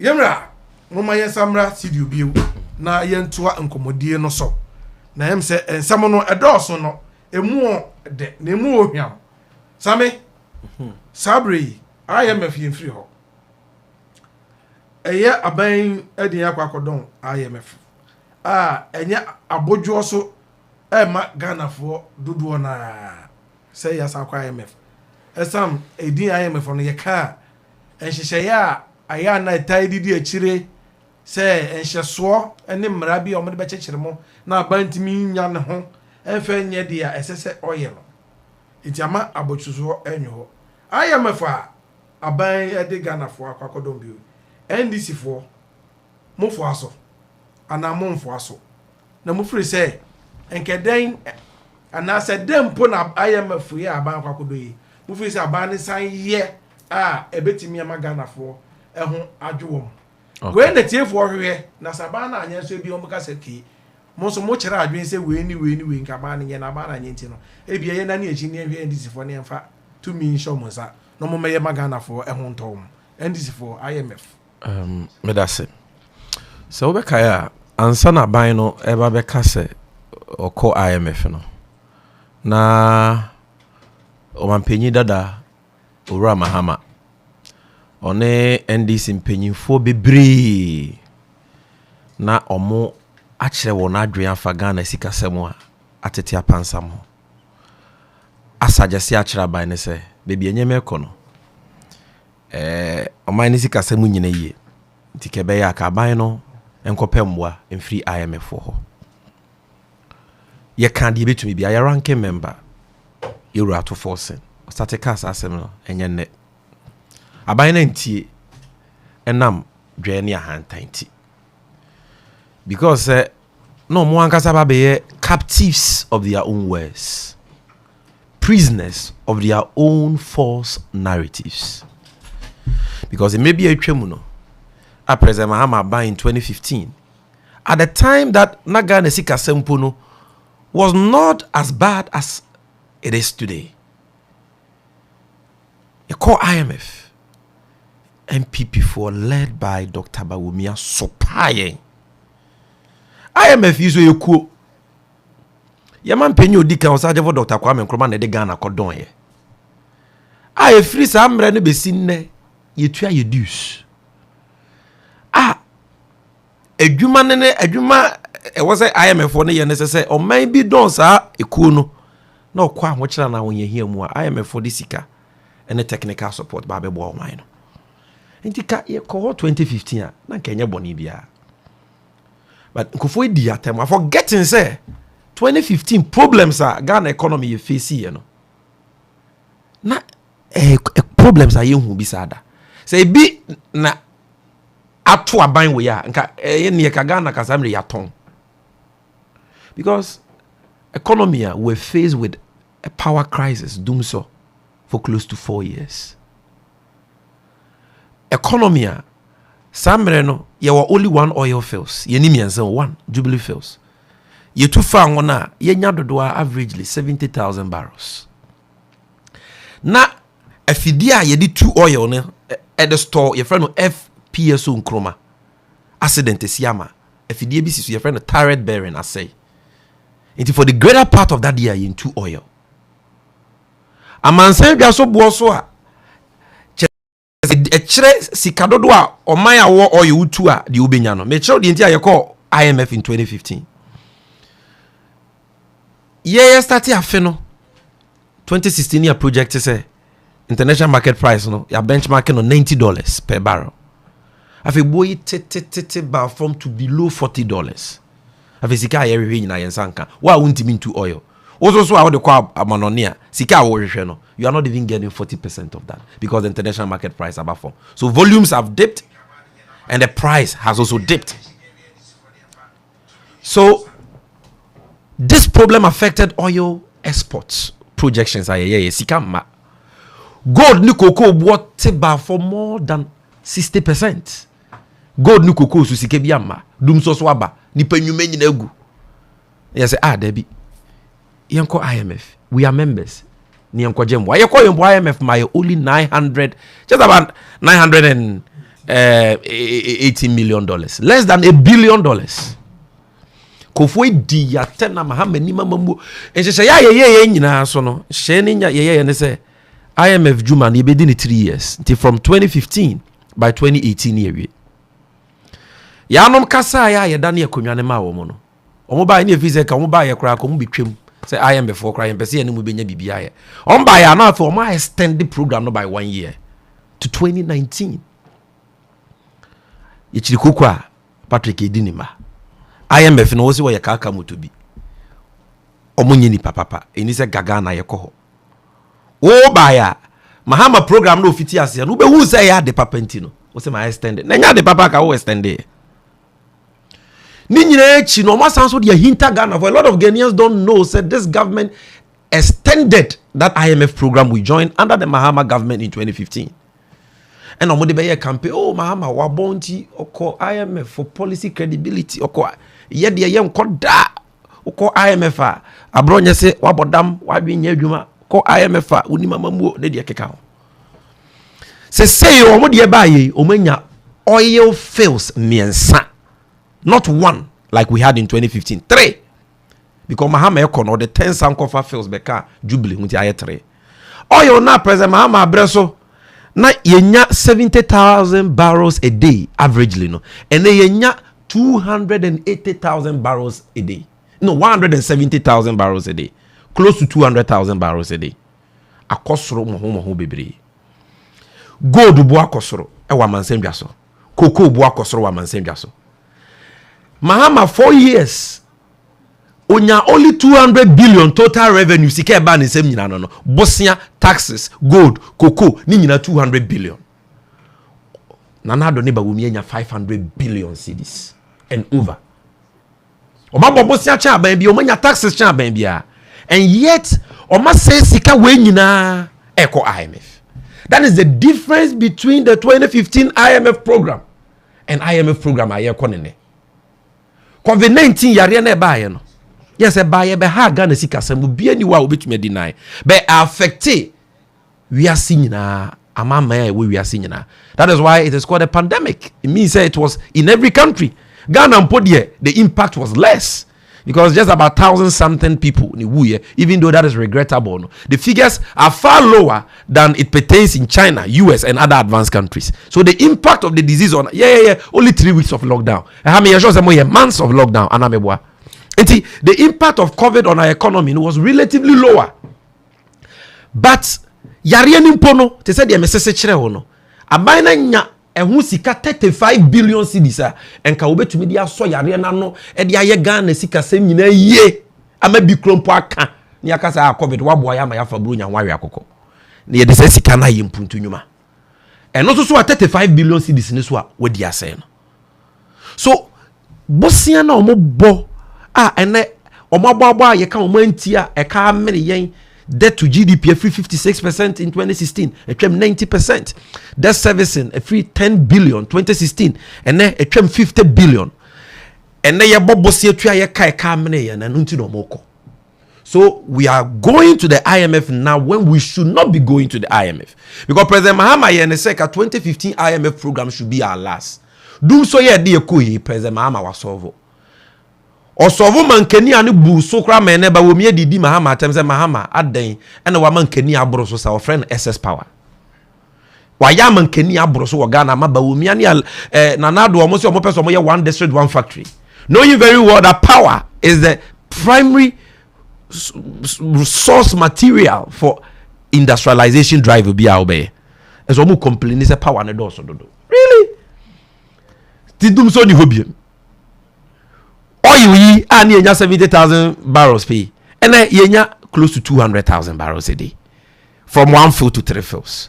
Gold when you sika che obia wa bobosia che obia it would ye wo koye den wo IMF so omobra na omamu ni ye no sikadie basa no and all that was climax in 2020. COVID-19 ba ye no amampenyimfo ahodo ne amama ahodo bebre ye se omo be ye nyema de abo omomanfo yebeboa health workers PPs ye Ghana ye no Cote d'Ivoire ye bi and now Cote d'Ivoire COVID data over your Google mame na me vanche Patrick. Ghana recorded more COVID deaths than Cote d'Ivoire. Ghana recorded more COVID deaths than Togo. What does that tell you? The chair say now the wanya dia nwanwaso bia against COVID-19 ya ni ye neighbors anyebi. But 2020 Cote d'Ivoire nya budget deficit of less than 7%. Togo less than 8%. Benin less than 8%. Nigeria 7.5%. Yeka budget deficit there. The difference between sika ba unsem revenue and the wo spend. It is a woji aketua we ADINKRA $500. Na boso me ne be ko na wie na we di $1,000 awe kuhwini. Obe bobosia de e de atua sa aka no. So obviously and then your friend the deficit no. Your neighbors no in COVID year 2020 7%, 8%, meaning say COVID-19 they did unplanned expenditure. So expenditure exceeded revenue all right. But theirs were relatively low, 7%, 6%, 8%. No. Unim dia Ghana your deficit here 15.7%. Why? Because in 2020 total revenue for Ghana was 55 billion. Expenditure was 100 billion. Omo di sika na ye omo di campaign. Omo disikana say no no be and omo 2020 parliamentary candidate for Sagnerigo say omo chairman omo di campaign. Okay. So this is why you are going to the IMF. It's got nothing to do with President Mahama. And leadership. You can leadership in a sense. Wo ye bibi na nko yi a. Obejia tu no wa take responsibility, no wa patchel, no wa make amends. And until maybe a President Kofo bibi sa to no oje tum krompo patchel. Na laji ba wo mi idea. Ya ko IMF nyema say won fere no wa be gina Ghana card wo so won fa so chen 1,000 interchanges president Mama na ye den say say ubisa MPP ni bia omu problems ye miensa COVID-19 Russia Ukrainian war President Mahama. Okay, Sammy. Why? Wakasa afa IMF no ho. Wo de NDC adwen kyeraba. And na discuss ye na sense of American tea. Obi a ohwe wo o amano ni bia no. O ne hawo. And na Ghana ni wa amano ne. Na so ti na ni hwefie a ensem bebre ku fie. Aho kyere e koso Ghana wa keka ensem ni bia. Ghana ni wa kwantum na hia de. Se fa Ghana ho. Ebi e security. Ebi e exchange rate, ebi a oye kotobeton. E wo ho. Sika ni ntimi nyina. Nti ode e baba bedu no, ade otoye no na ye ne ka. Shipping. Asem ha Ghana ni. So you dey near ba Ghana duty e so ye. E ho bo no nti no. E ma omunye ni da so. Ene like enije mpo se omudo omu be hye sa enwumadie no mu. Ya kwan e wo Ghana atete apansam. Ene ba bi ejina kwakosha ye mofin ne dede. Se obi hwa mo no ne asa ne mama bosu e ya manane fo hi asempa. Se obe take decision say obeta ban bi achi a ohwe say sa ne me amakan no sa ban no ebefa aye ne hi asem ansa na waji sa amanyukuo no edi so obeta wachi NDC asamanyukuo security exchange rate shipping and as duty cost in Ghana a road network and ebia yenyinom nkane asem NDC enhihye ben na mo fa won say Ghana for yenhihye nie mo hwe na mo to abama ya ye be ya fa sa ne ma ehun so that obi o amanone a obenya gide wo NDC party. Okay. Nti bobono mako. Security in Ghana. Good. Exchange rate. Oh, yeah, fan one by one. Okay, security in Ghana. So me know ya adwen say o man bia ho bambo ehia. Because o man ni mu anyo a enya de a mo ye omo bodwobodo adwuma na investors be nya sa congenial environment to operate. Yede enam say de odi anim no why evident no say obisa yensem bi say ya krampo de yentam pese ye be ka bo hye ye be yesi we normally like to show you yen track record na no wetimi am wo hu kwan a NDC faso etoto nyema ebu mai when we get the opportunity say bi aban bia ni wa obetena konwa so wo Ghana there were no security issues. Even in America, have more advanced systems in their security issues. Crime, see, they be TB. And they are unresolved murders. And unresolved crimes. But Ghana, naturally, a violent crime, what do you compare your neighbors? Ghana, they are from. Especially, what do you compare Nigeria? But of late, the concern is violent crime. Ekosro Yihu Rollins amamwo maminyusu constitutional democratic dispensation the 92 to 2000 nentesa ye papa John Ajekunku for by oni me party there but for the greater part of the tenure no yanhye da hu sa anyema no at some point be at ma kunkum ni ade there are a lot of conspiracy theories about baby as our bodies ni fiba any ade but are not brassing. Ye papa atamel sasumdwe hine bae. And then the vice John Mahama so be dia kunwa. Minua. Yes, now robberies timisi here and there. Crime near there. But ente se pomponswa ene ye drumu e Ghana no. And there is a cause. Boni bebrebe na ekoso wo Ghana no one not all one of the major causes in say ye security agencies no personnel na omo na yama omo tuo yama omo akade so omo fa mo ye ho ban no nipa bonefu bi akwa kwura mu a omo yusu intelligence and security agencies ni wo the resources and the logistics are ye dia ma omo so omo fa mo ye ho ban no e di die bone e de boy kro no. I give you a typical example. And since I'm to say Ghana, one of the issues are not Ghana for your concern about bullion van robberies. And the bank and a car aircraft ku yini sika na an robbers akotwashe won so. Mayikum a police fu bi kra. E Ghana be ye hu. mobile money vendors by 7 will be ampesa de besa because they are the two beba also here, especially in Accra and northern part of the country so here worse. Ye ko hwe mu no hefo na na ye boss akro no nyina a police for police meaning ti bi mpanyin sem da. Yes, baby I bad couple. But Ghana they say ye be cheap police pass or robo bank. Botu oku nipa. Police be no. Ufiri hefa. Ye training ni say. Masa ye ko hwehwe mu a Patrick. Na eyesa MPP mabunu titirafo na. MPP for what position? Omodi omo formal vigilante groups. They say Boligatanga Bulldogs, Kandahar Boys, Delta Forces, Invisible Forces, Volta Crocodiles, Abronye Babies. Ne di akeka hono. Omo nenne na nado ne ba wumi ade omo akwa kwahye police. Na koto jata ketwa betura fi na wo hwe na na obeye kese na fi untimi nkontru ni bi mu a. Na onya aduane ni obeye de obeche ware. Tese nkofo na ko police mu omo bosom yaketua ne nso omo. Ntidia no be bokro no. Those who were arrested omo nyina ya MPP vigilantes. So a major cause of insecurity in Ghana, the bastardization of security agencies. That would be about no boni this way national security ni grana usru. Because of what they were used for. Titira semni nipa bonesemu amo ye wo ayawa so weswogo. Pre nipa kwa. And the 2020 elections. Say yakoto aba. About what the ya benchire. It's about counting hairs and not counting hairs.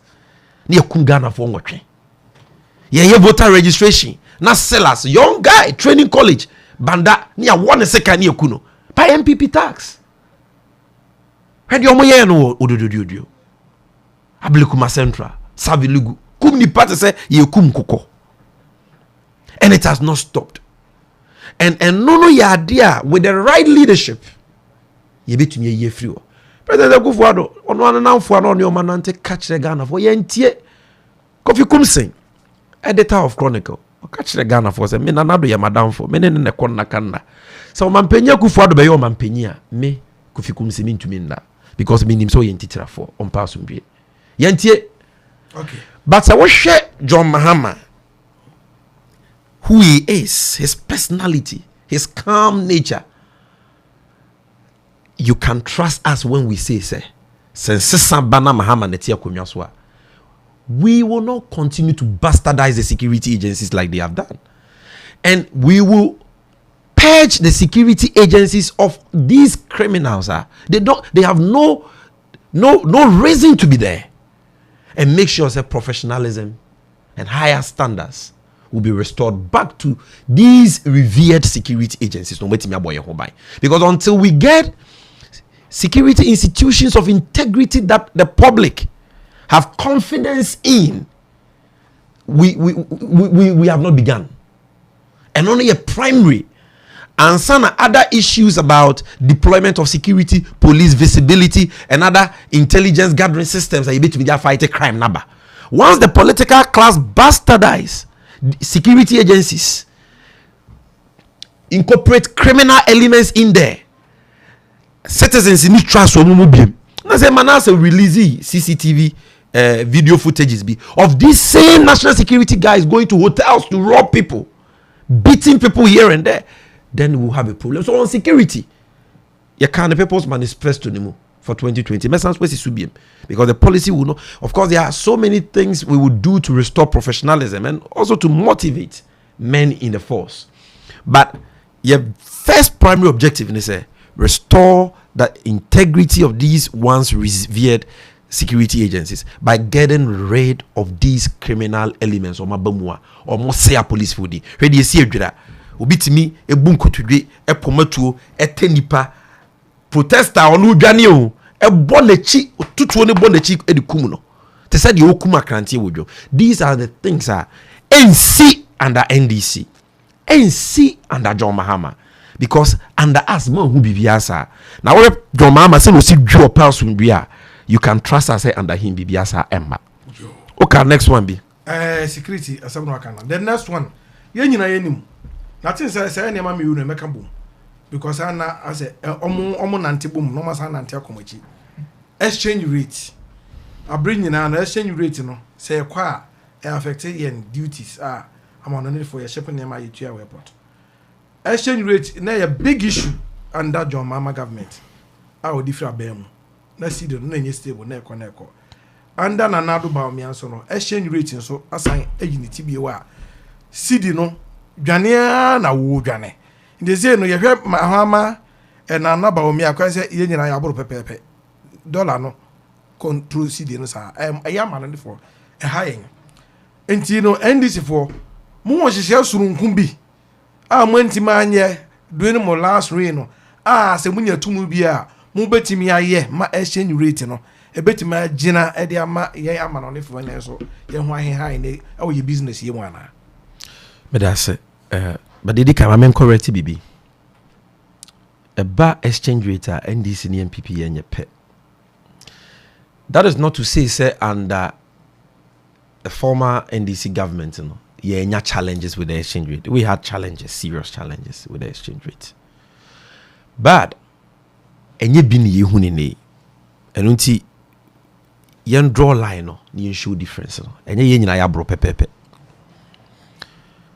President Kofo ibeye bibi friend redenomination obenoke some zeros of our currency. And mani kudru baby no na CD and a dollar. And that's China do baby pay. Ufra kunya so na $1 1 CD 20 pesos. Me that's our account so. Now $1 1 CD 20 pesos. President Mills buy. President Mahama buy. Omo betina kunya so mfie nwotwe.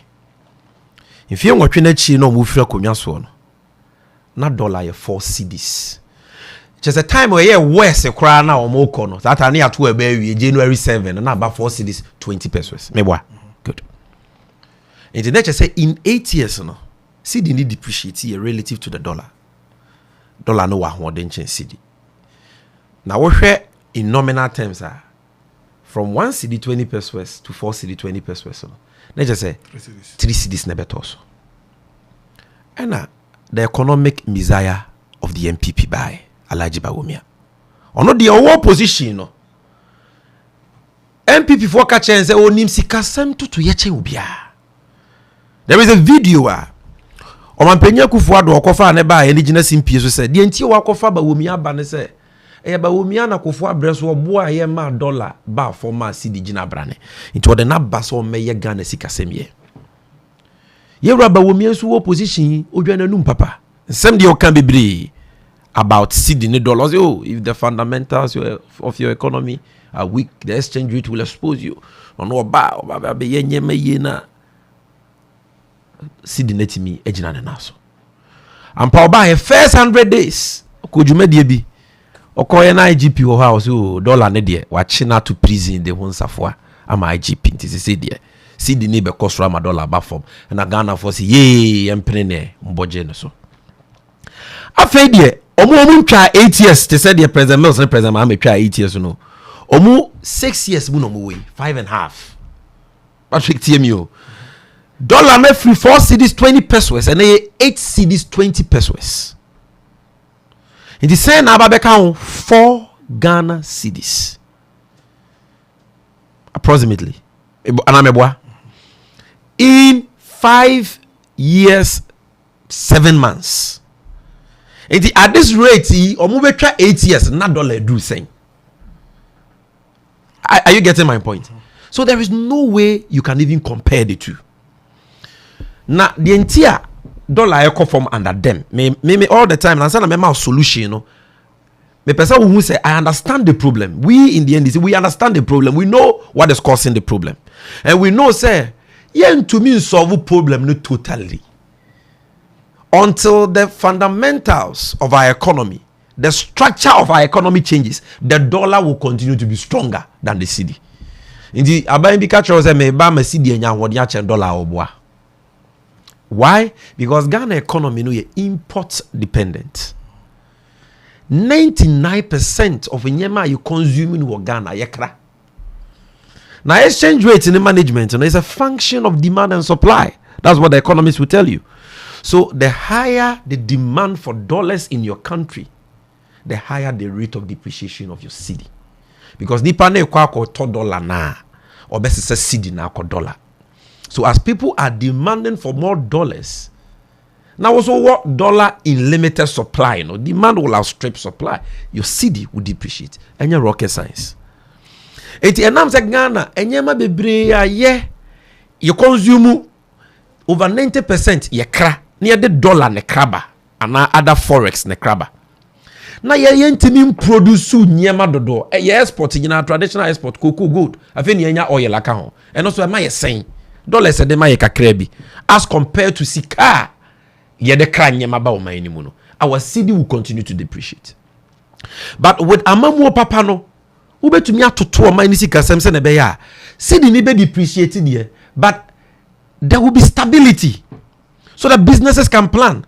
And koba say net dollar is 7 Ghana 1 week time o compare dollar to 7 cedis 50 pesos because e koba ne sa emma won mu a omu didwa na omu de dollar ana forex ne didwa no omu dwetire ni omu fa so hye omu dwetire ni omu fa so hye a omu nyuma be gu omu nyuma gu a nipa no aduane abo omu economy no be shrink. Typical illustration time ajo ma breso nyema say ye kra dollar be 4 cedis 20 pesos no na wo pe $10,000 a 42 Ghana cedis.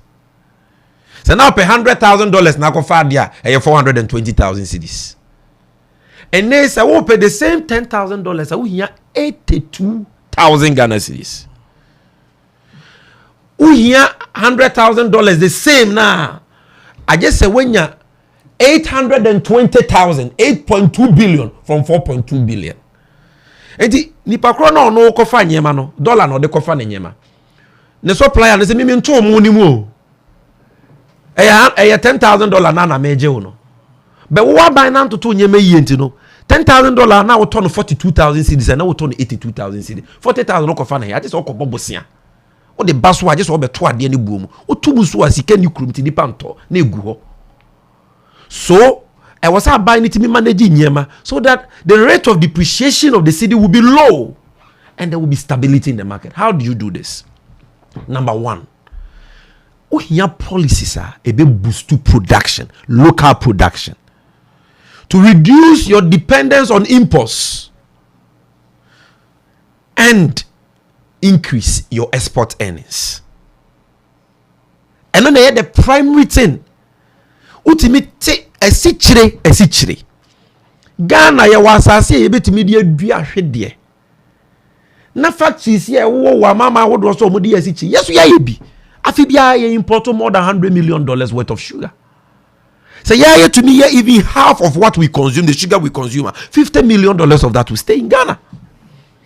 But the mama adwina hwe kan adwina ye we wan ye commended sugar factory na na do ne ba wo mi aba ya alanche mantin ka ho bi omize o ma ma si factory ma ye mono chia $30 million be we anu ahwede yeso ye nim ahwede dua ti 6 years ni factory ni agency wona e process ahwede enti o. How can you reduce our dependence on exports, boost local production to increase our exports if you have this mindset? It is the mindset of a reckless person, an irresponsible, incompetent, clueless person. Ni ebeja no factory japade no say ahwede ni wonti no factory ni say. He say kura don person bond don come my investors be no moton sika ni di. He said your maton ye japade nyina no. These are examples keke na medema. So these policies nearby na me you say bump to nyuma infrastructure. Where I mean a typical example. Ghana and Ghana, the biggest factory in Ghana. The biggest factory in Ghana. President Mahama your friend a Tuabo gas processing plant. Worth $1 billion. Or Jebosia CBD from China and ODC. And some factory no meba o infrastructure mu no na your concern as people in abroad if our road no, yeah me ni nyina beka ho me ni nyina beka na me call exchange into na waka say enanti bom ti me de be bom. So President Mahama ASR factory why? Because afibia na Ghana yeah the over $300 million crack gas from Nigeria through the West African gas pipeline to power your power plants need the keka. President Mahama invested in a tuable gas processing plant, $1 billion. And the Ghana, ye gas. Ye the power, ye power plants. Ye dependence on West African gas pipeline, no, a free ho.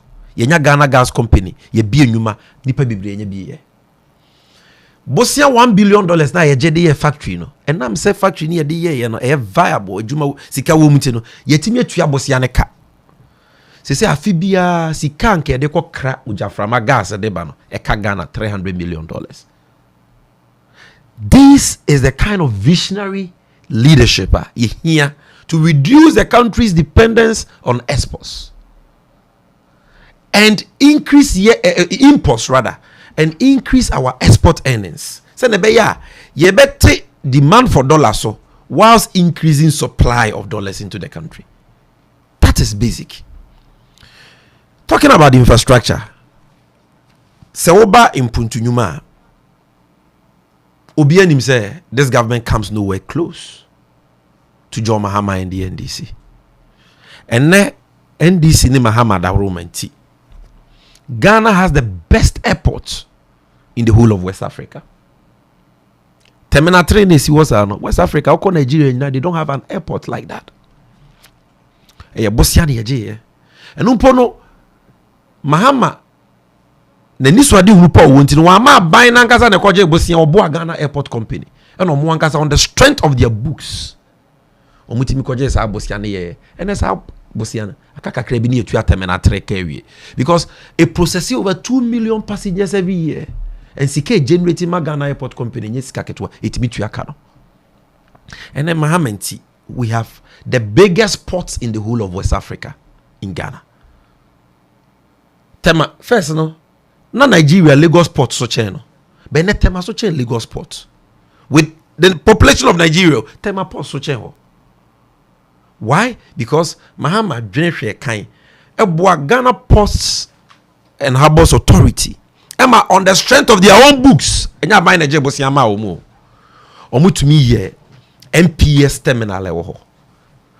And that terminal has created over 5,000 direct jobs. Indirect jobs won't be in kind. And sa a Bosian BOT ni ye na kaka krebi ni yate na baba beye o manager padia. We have the biggest airport, we have the biggest port. Look at the earnings at the Bromino. Look at the hospitals. Mean to be in kind. From Upper West Regional Hospital to the rehabilitation of Upper East Regional Hospital to a new regional hospital for Ashanti region at Siwa, a new military hospital for Ashanti region at Afari, Regional Hospital Accra, Bank of Ghana Hospital, Ghana Maritime Authority. You can't count them. Rose, Asem Nauki, her circle interchange. A friend you Dubai interchange. Her no do circle. First, no, me swana me free. Kumase me bedrakra circle. Traffic will be dim 2 hours. Now we am free adabra kakra. And they will do circle and that interchange now is one of the longest in the whole of West Africa. Rekaswa interchange. Even Pokuase or Jahusika 83.5 million euros and San Ufria Kunyaso. Parliament approve Bibia. And then Metes are buying wage on Samrania and emissary. The way I know fansa Mahama. So about kwai about interchange said about New York we need that kind of leadership. And our surest bet is the nation builder John Mahama. In all spheres of our lives, aviation, maritime, education, secondary schools we see. But we go back and check na otaba. What we blocks ni bi? Suku.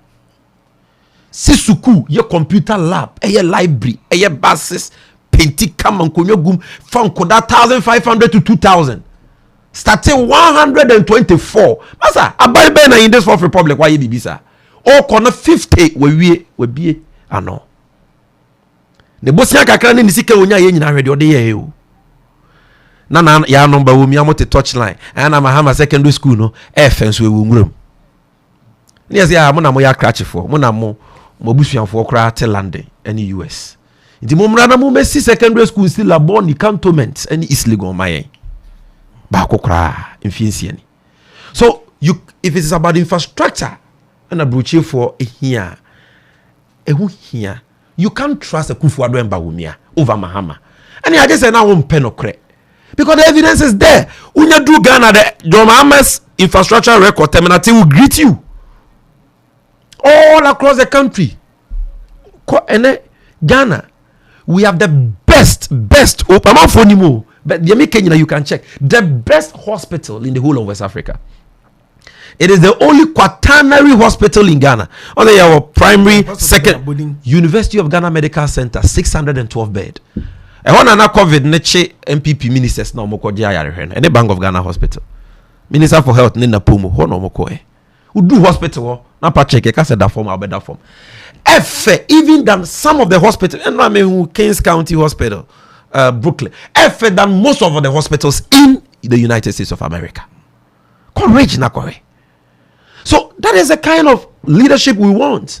And the record is there. Papa no ye be that with little resources. Say Mahama nya 3 oil fields. And Mahama enya 35 billion cedis over manage doom so. They said ya kufu adu nya here to manage COVID. Mahama nya 3 oil fields. Ebo bosia close to 300 billion. Kobe ye Ghana ma Ghana ye krabewe. With all the challenges, mo hwe de wura ne ye. So they say yenti so yesrim ni. The onye ye kra ne de to no so. And we beto no position. Enfiansie ni. Show me one evidence MPP for the about to justify or prove the allegations of the buy. Finally on the exchange rate, I remember this point finally. Say on my Ghana, you able to me reduce the rate of depreciation of the cedi. Which is what the NDC would do and has done in the past. And they say, make sure that investor confidence in your economy is always high. Investor confidence in the saying, oh my no, we have dollars. So na be obi per dollars ni bi obi nya bi. Ha. And unti I was out to attract investors. Or more dollars be Ghana. No ma beto cedis ni akwa koye investment. To unya dollar na dollar no o di akosha reserves mo. So what am I say? Na say investors no betumi ama omusika de omusika ba be hye wo mamu na sika na tena ho a. I just want to usika se no wa hyehye ni yie. Se na be ya nsihu omunya na ye nsihu pa. Na se emre so na o se onyanya investment ni bi mo penisika ne nsa be den ebeka. And then the Ama economy na say Ghana, it left these guys, these arrogant, proud MPP people with no other choice than to go to the IMF, despite all the things they have said about the IMF. And they say these investors no be a yinisika because or baby a woka and then economy nisika woman in a GDP na could do over 90% na. No rest our taxes are wujin na no enti mi crown so ka wunsi hu interest a. I say man here misika beshim or they call. If we manage the economy well, we reduce the borrowing. Bosiane de obeboba wo bona fa ye japade papa te se de mahama ye no. Enfa nko charter jet na wo mfa private jet ma se wa bruni. Enfa ye sika nko to party mfa ntwa wonum spelele. Which responsible president in the world in this time of economic ashes? Maza Cyril Ramaphosa Krana no, one of the richest people in South Africa. Or one sika papa bino. And now see how South Africa will kwan or fly economy. O penya kufu ado oje de baby wait if you dri. O papa be this ceremonial president. Wo see ya wo na golden spoon she wonu. Waji wani wo mo fra bre mo aba besia. Ete. O de say wa bro ni mo ye de. O de party ye de. Untimi mi wona na no mo kakra. Only emofra Ghana for that kakra. And politics inti we making MPP ni bi ni buafu. Also sika or charter private jet no odware wo wiem ne ye massage na ontimu bi. Sa sika no betumi abia nwuma. Sa sika no betumi aya kwan ne de keka so make buafu because MPP no say Sammy Gyamfi de ma no nya ya sen. Ya nka ne ya ebe de no magai. Sammy. So maza ye betumi aya ma na ye bi da. And I am telling you say our surest bet is John Dramani Mahama. Amane for do ase. Etiefo emre nche bia ye bebie line atum. Sani aye no abribia no na so afre na wa kire wadwen. Na wa kwesi so obusa lawyer Sammy Gyamfi. Sammy sabre wo wa hanum se ukasama NDC party. Akamriti ewe bi na 2024 no e wade enso nche na abato no edu ho. Eno so hudwuma na NDC eto abama se di mawom. Do afena mo bechu su mo nese executive there. Across the world no amafu ti amafu hwew free sabre kwa kosi se 2024 ye be to aba no NDC for enhyehyɛ bɛn na mode agu akwan mu ɛwɔ nneɛma mmienu nneɛma moyɛ na mode attracting new membership aba mo party no mu na afei so no election a mo bɛkɔ no ɛho hyehyɛ bɛn na mayɛ sɛ mode be choose party no executive foforo na mode adi manim akɔ party no obetimi de send a person of any bia obetimi afa no mo strategy mode here for membership drive mode be register e be obi wa ha opeso be join NDC sabri e kwan be na won fa so a obetimi na be join NDC say obey wa ha so obey Ghana any across the world baby a obi no what are the processes obetimi de no na we so a mo election a mo be no e ho toto yen so no so that obi wa no pese obey gina ma party no opposition bia ono so be ho toto ya menu ya medase pa so wa bisa me sa asem because the ntia me wo New York no the hia me wo mu pa na waboso no eye the membership driver currently party no ye ho adwuma Ghanaians dodo na no eya ye ntamfa ye won hye amanyosemu enya de pa. Well, we must become politically active. Uba bruchiri ha enye obi ya na what Democrat Party and our Republican, but the people are politically conscious and active.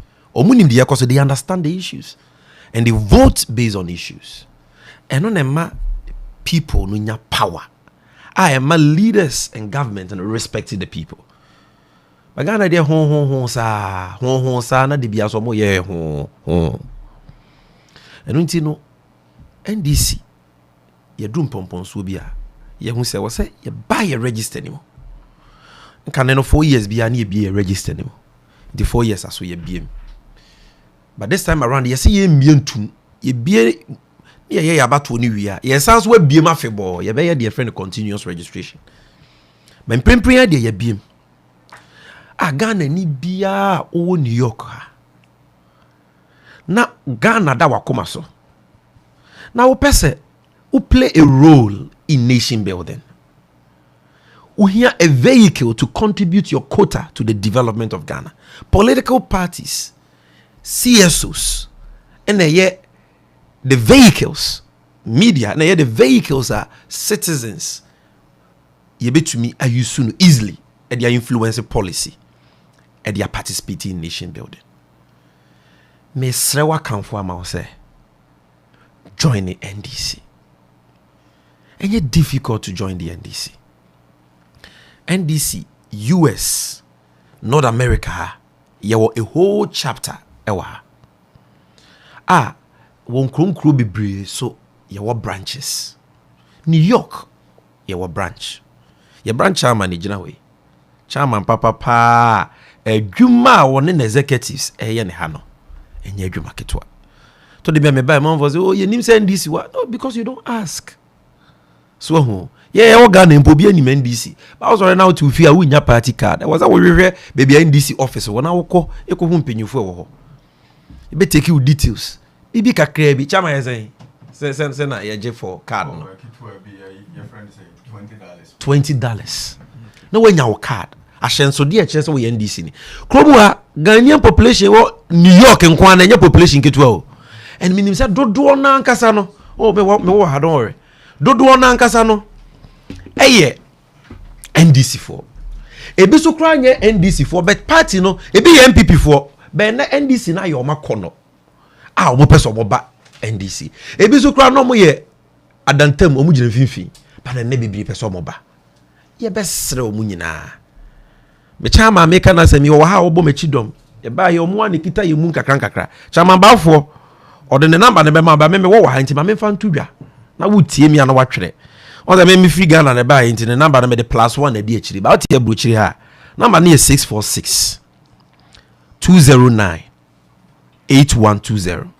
Which man repeat chairman number ni bi wa. 646 209 8120. Me count for the last time. 646 209 8120.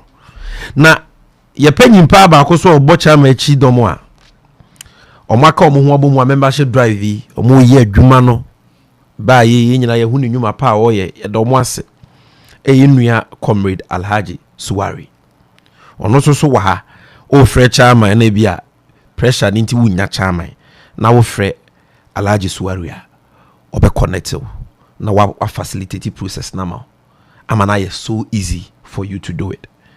Nti Alhaji Suwari so number 917 600 8848 917 600 8848.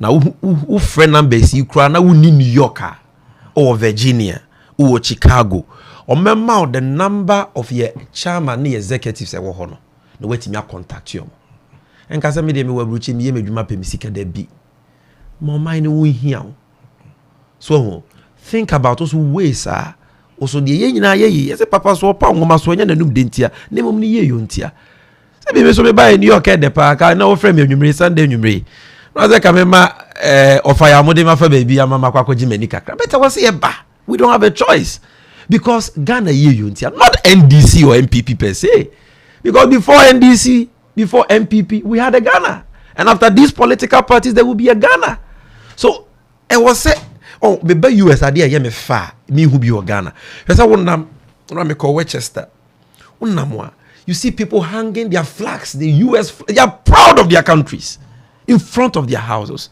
Yes, me say you pay for over the years don't wanna disappoint your mind but let's not give up on our country and until you have to participate in nation building. How easy the easiest way to do it is by joining a political party. You don't have to be a politician to join a political party. The fact that they are businessmen who are members of NDC, they support in different ways, ideas, money, other forms of support. They are pastors who are members of the NDC. Doesn't make them politicians. So they better join it bawomiane can promise mu party the mesrel Ghana na omakoma so omo be pe omo ho nyaaye omo ni omo busuafo ho nkwa na omo dwen. Join a truly nationalistic, people-centered, social democratic party.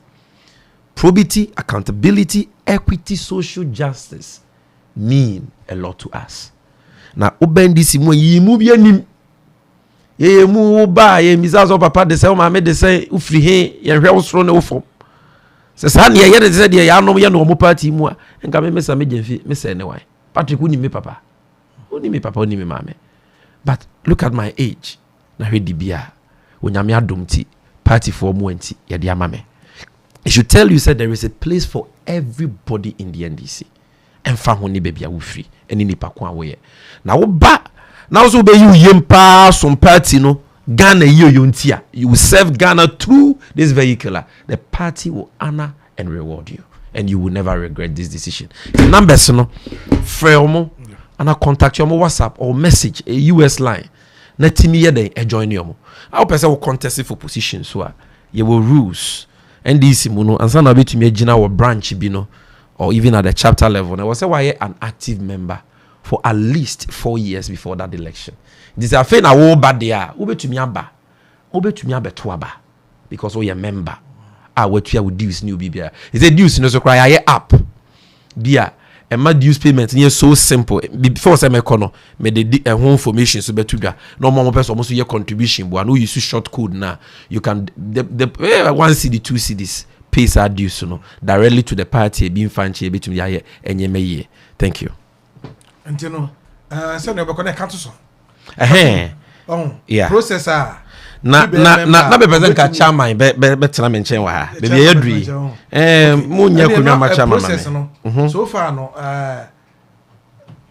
officer mo processor mo de be ko abe elect mo yira fa mo be sha ase anamboa but so beti me actually tie fom the way process no isi kwa kosi send enu a MP for ye omo ayom chairman de awie NDC for mo de na sha ase a send the cover.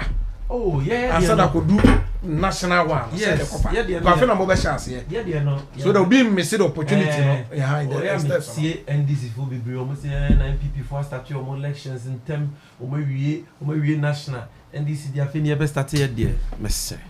Obi an kana koma into niye. Open year obere. elections are yen and tem ya ye bi da who say yen and tem we be we no ya to be executive ba be form no na party ni da so yare party ni nia hoden especially at the branch obeko no na 9 polling station agents omo wo ho e wo so mo na ye djuma ma party no dodo na ani ho this time around the ya auditing ya outreach ya retreats ya nyema bebre ye pese ye get the elections right so that we can elect the right people and yet the utumika or starting American first you do baby first. It is not about starting first, it is about how you finish. And don't see we have good reason why here ye nyam to was here na ye be yes so ma pere yo aye adwuma nyema mu ada ho kama aye competitive ye nka obi anhye bia nya kwan a contest position person contest once you are qualified we allow you here democracy aye adwuma ma bibia ye kama no yakaye ho abomiti branch elections and be first we branch elections na no ye koye constituency elections but we branch elections na ye ward coordinators are ye be yomo omo dey coordinate the branches in every electoral area na if we ye constituency ni higher region ni higher national constitution no chere say by November because ye to aba ye November and we have a term of office of 4 years and after November na ye nto ye so aba for fry ye term na expire there will be a constitutional crisis and so I know say by November ending there na ya branch ward constituency region national ewo executive sigina ti yenye wura 2023 ni munana early that year na near the flag bearer no so atwa so and also so ye be ya mamu ada ho competitive ama obi opeso ogina bia no wonya ho kwan ayede egina e chama wa ho beka bibi kakra especially on the membership drive no because it is very very dear to us but he is here and he is managing the party and leading the process here and it's the chairman kabibika okay yo chairman NDC chairman New York and asabe ono so agi na adwa no em so adie for ono so pese o take opportunity na educate yen a ye wo abrochiri especially US here no say if so ka so New York I think say we New York kra na o fa no so a baby a wo bia no obitima boa no anya information e ho no ma obetimi ndi adwen ne eye NDC party no nti chairman introduce on kakra na fe fa message no yo we dey me so me da wase na me da tiefo nyina so ase na yeah sesi ande se de Sammy sika na ye gina so den drive na ne ye because baby sesi ye party no akwa koduru no ani ye mpese ye be ma enioma afa baabia na se be fayase e na afi so baabia oman na akwa koduru no nyem na be ka kire o se sesi no se wodi wani eto baabia enisa edinda so sesi na baabia ni da so eni NDC party no ye wo third parties ni nyoma wo ba sesi Ghana for no ankasa enim se oto waba eko third party a wo westi no nti sesi a no the alternative ewo ho Ghana for ya try ahwe ye hu se edimu eni NDC party no nti sesi a no yen ya biemu ama obia so we NDC ni say we MPP ni o join the other small parties no bra ye be register if we say no ye register wa ye nhwe no say o party e wo free ana ba bia wo free ye hwe ne say Ghana ho do a wo enti na wo join ye enti ye bie ma mo bia me number na ye di tu dwa no eno a o free me a yes ye wo nkofo ho no ma omo be handle wo and me number no e 646 209 8120 I mean repeat 646 209 8120 ena Alhaji Baba Suwari nso de ne 917 600 8848 917 600 8848 na ya no so simple ye wo jot form cry yankasa ye design enti say ye nim say ahanom no de ya na nipa ye busy say adwuma ene nioma enti ya na nioma kakra ho edi enti ye wo jot form ase wo WhatsApp me a metimi asende abrew na wa fele uwie a ase honom no wo hu se beka se submit wo submit e be by email mu ye be hu nti no ye be frɛ na kyese ye no go over near register na say si akra na make asa no 30th July ye picnic kitwa bi o baby enti eno no kra na honom no ye be registration ni bi enti no mun look out for ye because this year no baby a venue na nka ye kwa akoye no ya ye mienu ye nyan choose the final one ye ya ni nyina be banti wo contact ya ni nyina no unsa beka you see date na date ben 30th July okay okay enti no ye be okay enti no etie for say no aka no 30th July NDC for ye picnic venue na kwa mienu enti o conclude ye but who NDC ni ana say uyo obi a wo samre no bedu na wadaje a opese wo call picnic ni bia wo frɛ numbers no mo de atudwa na final location no omo the information nyina abema na da no do ha wakɔkɔka omo ho as a party na onom na hormone so no information bi a wo pe bia no onom be interact na onsa aka na science we do national for nchen e wo Ghana ise eno so ehu hia wa nti sa na chairman e de atudwa no we de em say and only chairman switch here na quite chairman double one why you know into chairman switch it for national communication officer Sammy Gyamfi international name say baby edu you know or share with the people in abroad kwan bafa so a opeso be member and I say on processor omo de be call Akoyi executive almost be lead the party no into 2024 no process no na ode atudwa no na NDC rep back on so anu masabre also bibi kakra opese oka e dey support the national chairman national communication officer the wedi kan any no NDC state chairman New York state chairman the waka no ho nti ebrunia obodi announce the opese oka ta ekire no na wa manako. Okay, wait there. Me damasi. Kakra mpese me kan the source ni say me start here chairman hono about the membership drive no. In case wabone number ena Alhaji Suare ena me na me the current deputy youth organizer. Sometimes me nya numbers from maybe from London, somebody want to register and stuff. It be obi na me number ma ne na say for her. Sometimes you may not be in New York, but in other states, and you want to join the NDC. Timi pesa me de me number so to drop so that those. Timi number is 347-265-3211. Abutrim, say repeat it. 347-265-3211. Okay. Timi number no. In case you are anywhere in United States and now where you want to join the NDC, frame here, I can easily connect you wherever you are to any of the branches. New York answer your chairman number no abon Alhaji Suare. Even you can still contact me in New York. I will just give you over to chairman and then we'll register you. Okay. And at the person me can so and he said like our communication officer have said, you know, any man ko yi and our enumerate everything already. Until the only thing we are also saying is that come 2024 no. You have seen it already. I see you come together like through the Rise Ghana. We have to rise up and rescue our country because your country, the direction in which it is right now under this current government, and BBR say, like you said, you are here, you like to go to Ghana and do some business and stuff. If we don't bring the NDC back, you can't go and do it because if you are buying, like you were saying, 3.9. It's the currency, today is what 8.2. So how can you say one thing we hear like my boss said they are comparing NDC to no, you can't do that. If you look at the type of governance they have given us and you just oppose it to when we left in 2016 you can see that the NDC is far better than what we are experiencing now, even though they perceive it to be the worst. Today, can we compare it to what we are seeing today? They said Ghanaians we were suffering under NDC. Today we are dying. So how can you tell me somebody suffering and someone dying is the same? They can't be the same.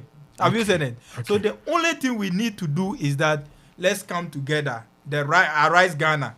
We rise up and then we do what? We rescue our country now so that things will be better for us. Because say the generation yet unborn, no, what is ahead of them, no? In fact, we cannot. Okay. Say this country, this government, you know, they don't have any achievement. Only achievement, you know, we all know, stealing from the public purse to enrich themselves. President Mahama and the NDC are here from the beginning. Like my boss said, education, if you compare to that one when we left in 2016 now, it's not what we are having today. And then green light, blue light education in as for people are saying it's a free education in as for, but you have to look at the quality. And there is something we have to also know is that this current education, no, is not helping us. Country say, oh, it's free and free, but what at the end of the day, the quality, so about 50% or even more than that cannot go into tertiary. What have you gotten from it? The few that pass and almost say, oh, but don't forget that learners are not the same. There are some children, no matter how the situation is, that child will pass. Let me give you a typical example. One who are Kolabina, school are there, so. And he pass. If you pass anywhere, MPP for Bekacho say free education or quoi. That child is an exceptional child. What they say? Exceptional child. For no question, Zabzugu. Even 2 weeks, they should go to school for 2 weeks. As I'm about to pass. But you look at the generality, how many of them will pass at the end of the day? And no it is going to have effect on us some years to come. The education has destroyed. Other factors there you know already. When we come to the economy, the same thing. Everybody is crying. When you get to the market today for price today, tomorrow is not the same thing. Have you seen it? And now we see keep on the same. It's the same thing like salary workers. Goods and services increase you all the time, but your salary is static. The same thing you are taking. How are you going to live? So it is going to be hand to mouth. Have you seen it? And it's who compare economy, education, health, everything. Like he talk about what do you call it? Security. I'm saying something there. You can't say be more. Nemo no. You tear for no suntino. ADINKRA radio respect your my tear for bringing an intino. Almost so etienne. A bit more question be on Busa ABNFA membership drive. We are now say I drink Chirebi. And now say be a chromoso. Every one every MPP side almost one say, oh me, you move be our crime because the politics in the air. It's in a tier for send ya car, no. Air lines are Jumano Siciano. You call Facebook page or na like that to her. But Metimu Bio a 917-340-7744. Number Bio 917-340-7744. Lawyer ever had me say na NDC executives ni be so ababe dwen no. Nti no ye bie line no matum wo betimi afre na odo question and as your contribution ya wo bia no e de atudwa na TF1 so Yeah, hello. I'm Pacho, we are fair scholar, Miss Rewa. Say Ubo Dia and watch the baby, who free, not question and also contribution also. No, I'm Pacho Kuma, New York. Me question them, Sammy Gyamfi. Pacho Menko. Okay, me Pacho Sammy Gyamfi kasa no kasa about investor confidence, no kasa about security. Me busa question big on Facebook. Na me busa say what policy and Ghana implementing throughout from independence time till now. I better change Ghana card na no. One thing I sort here say all planning for anything there. You need to have data. You need to know who is in the country, who is a citizen, who is a foreigner. We don't have that data. For once in our history, we have a government which may implement this kind of policy.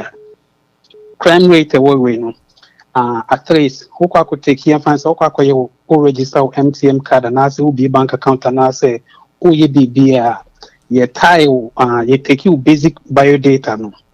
Now that biodata no, you bet me their fight crime, you bet me their fight corruption. It is all case as a medium fika say and I say fans about me say Ghana card near better than most of these infrastructure projects. No, my nasi Sammy Gyamfi jina hoka say Ghana card no a year. Ghana card no etodiania. Now he's being disingenuous here. At least we know say NDC for Baby Trantro, but this level of control no, and then Emma binum to say yam saying oh say man because. Okay, Second question, Mr. simple Kuma. one, Pembacho. Okay, my pandemic ness or castle no. Time nana NDC our power nana yaka say yeah check it like economic data through economic data now be compare now because say the first time of the first time of the MPP administration so share all the economic indicators never say the country was moving on the right track. We are 3 years into COVID. So Becca say even giant economies be like the European economies or picky American economy. Young for Turkey economy. Turkey is a middle income.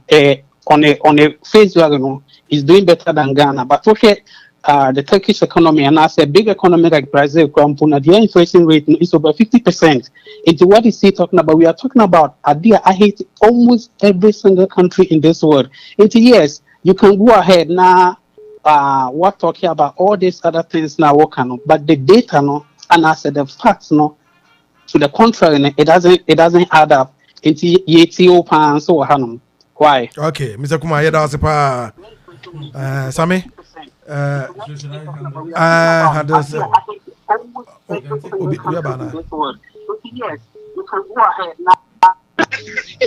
Hello. Yeah, hello. We can also. We can also patch out Ubodia na baby. I will free now. Question. The can say first of all, Patrick Tia or G Mami. Now what Tia, my champion communicator. The whole world. But you want to say one more deal. Within the Redwan said, your friend Miss Refit Bronze. Okay. We had new money, Aquala. Okay. Ethiopia. Patrick, first of all, the person will be your brothers now, or more among say. Say COVID time, no. Biden, any Donald Trump, or Muma Sikabi. But in there, a Juma way, you know, say you tax. And our taxes, yeah, these taxes are what say OBG COVID levy. I will paycheck so. Akufa dunkwa na waba wa moye shi ewo Ghana na so also di COVID levy. Musi COVID ni Russia na ama problem we na AC. I want to ask a simple question. But also am I na omo benya no one na area 15.7% deficit. One area debt to GDP over 90%. One area sir. Inflation 30%. Okay, I think that would the new question I'm moment say Oba can be support one casa officer. Send I'm just asking. We have to tell our brothers. They have to know. We have to alert. I make us say a question that the ama your guest no no the na de band their contribution. And you know yeda wase. And you know ma etie phone no bi so from question why? Why we know? What about? Okay. Hello. Pacho wa free ubo di na what the question na contribution na abane mo ya ma enye titi amanye why? Much no problem. Me line right now. But all lines into na body na baby of your family justice Opoku. But you say justice then? Justice Opoku. Okay. Justice Menko. Yeah, because from Laurel to see. Though I'm more broad no trouble. The constituency in this one. And first of all, my congratulate Sammy Gyamfi for the good work that he's been doing for them for Mother Ghana. Honestly, we see quite a amount for a banter on good morning Ghana, good evening, and all those flashing programs now. He's up to that level. And that's one question, yes, sir. Now, Nyame Buano Suna will be to be Baba. And somehow, or man, because I have so much belief in him, say he can do better. Then, Obiba is here now. I just want to say data. Nobody says data is not a good thing. But when a country is going through crisis. Now, if a whole vice president, our head of economic management team, to come and insult Ghanaians and say, because that they are giving out cards, those Ghana card is better than Yano Mukum, is better than Ubini 7 minutes for Abidemity. Akila Bama, MPP from Yankura, family. Last week there was a demonstration. Correct Swami Kwai, meaning Obia will free Swami, but correct Swami Kwai, who free Swami run about to come the Maya. So when you come in and tell us, say, Sano Manu Ghana card is better than say, yes, already a call from post office to run about. Let me make the more than 2 hours productivity that we're here for. There's no productivity. So I catch them those infrastructures in here. Then you know correct. Now for Zoom, the me say Muhammad did very good. But there is a problem that Ghanaians are failing to address. And Kuma, yeah, I got some go down. Me was secondary school, somewhere in 1998, there was power crisis. Through that power crisis, there was demonstration. Somewhere, President Kufuor Babe Friso, there was another power crisis. Come another 8 years, almost 8 years down the line, there is another power crisis. And why are Ghanaians failing to address that problem? We are there to target one person in the name of Muhammad. Say, meanwhile, we had done so in President Jerry's time. We had it in Kufuor's time.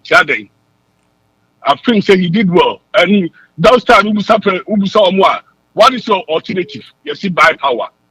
Where are we getting those money from? They didn't even have any clue. Now, a minister power by my SS power.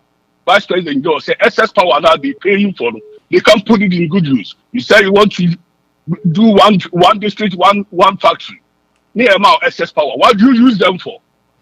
You can't even do the MP before the Namian Ukrainian. Almost be go man. Okay, yeah, Opoku. Yeah, there was a bit no so what doing with the Abba. A Paucho, Nascola, no. Nascola, what about so?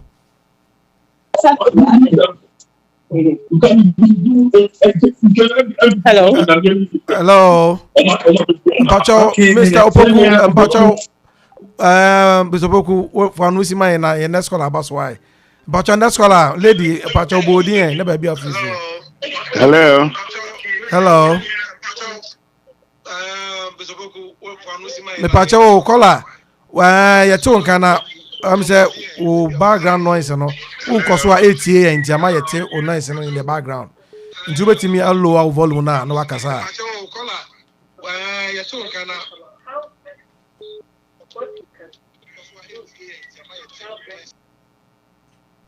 Hello. Hello. Hello.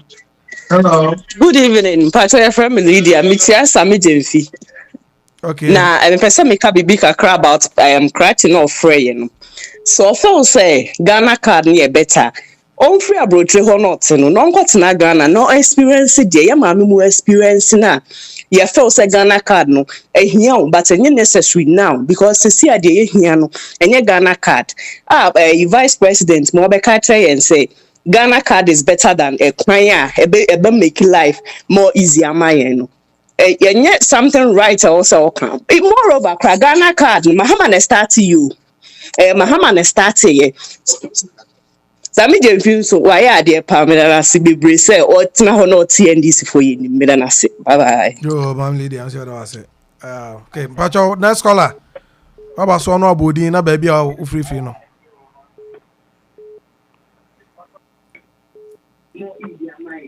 Hello. Hello. I'm Pacho who line so abodi and baby a free no man akwamai. Pacho your friend me Taco, my friend Australia.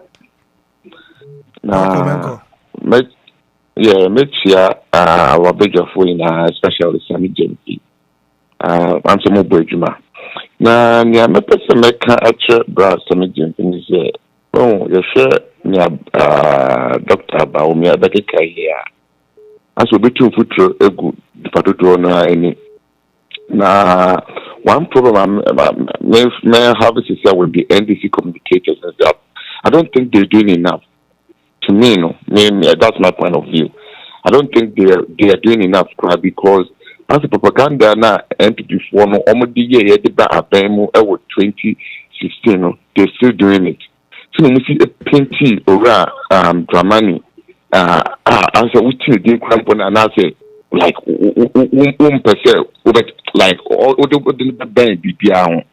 Well, I say almost gusu yes damages no gusu yeah, but Kenyamata and Rose and Richie Brad Kevin Taylor obey expose the war Ghana Cardio Ghana Cardio yet Bahumia Granide Abaye Anna Adiaba. It's something that I'm for Kwana signing John Ramani Mahama Nayada in the Eshasi. Well, the winning NDC for no and NDC communicators no much member and mechanic do you minimum now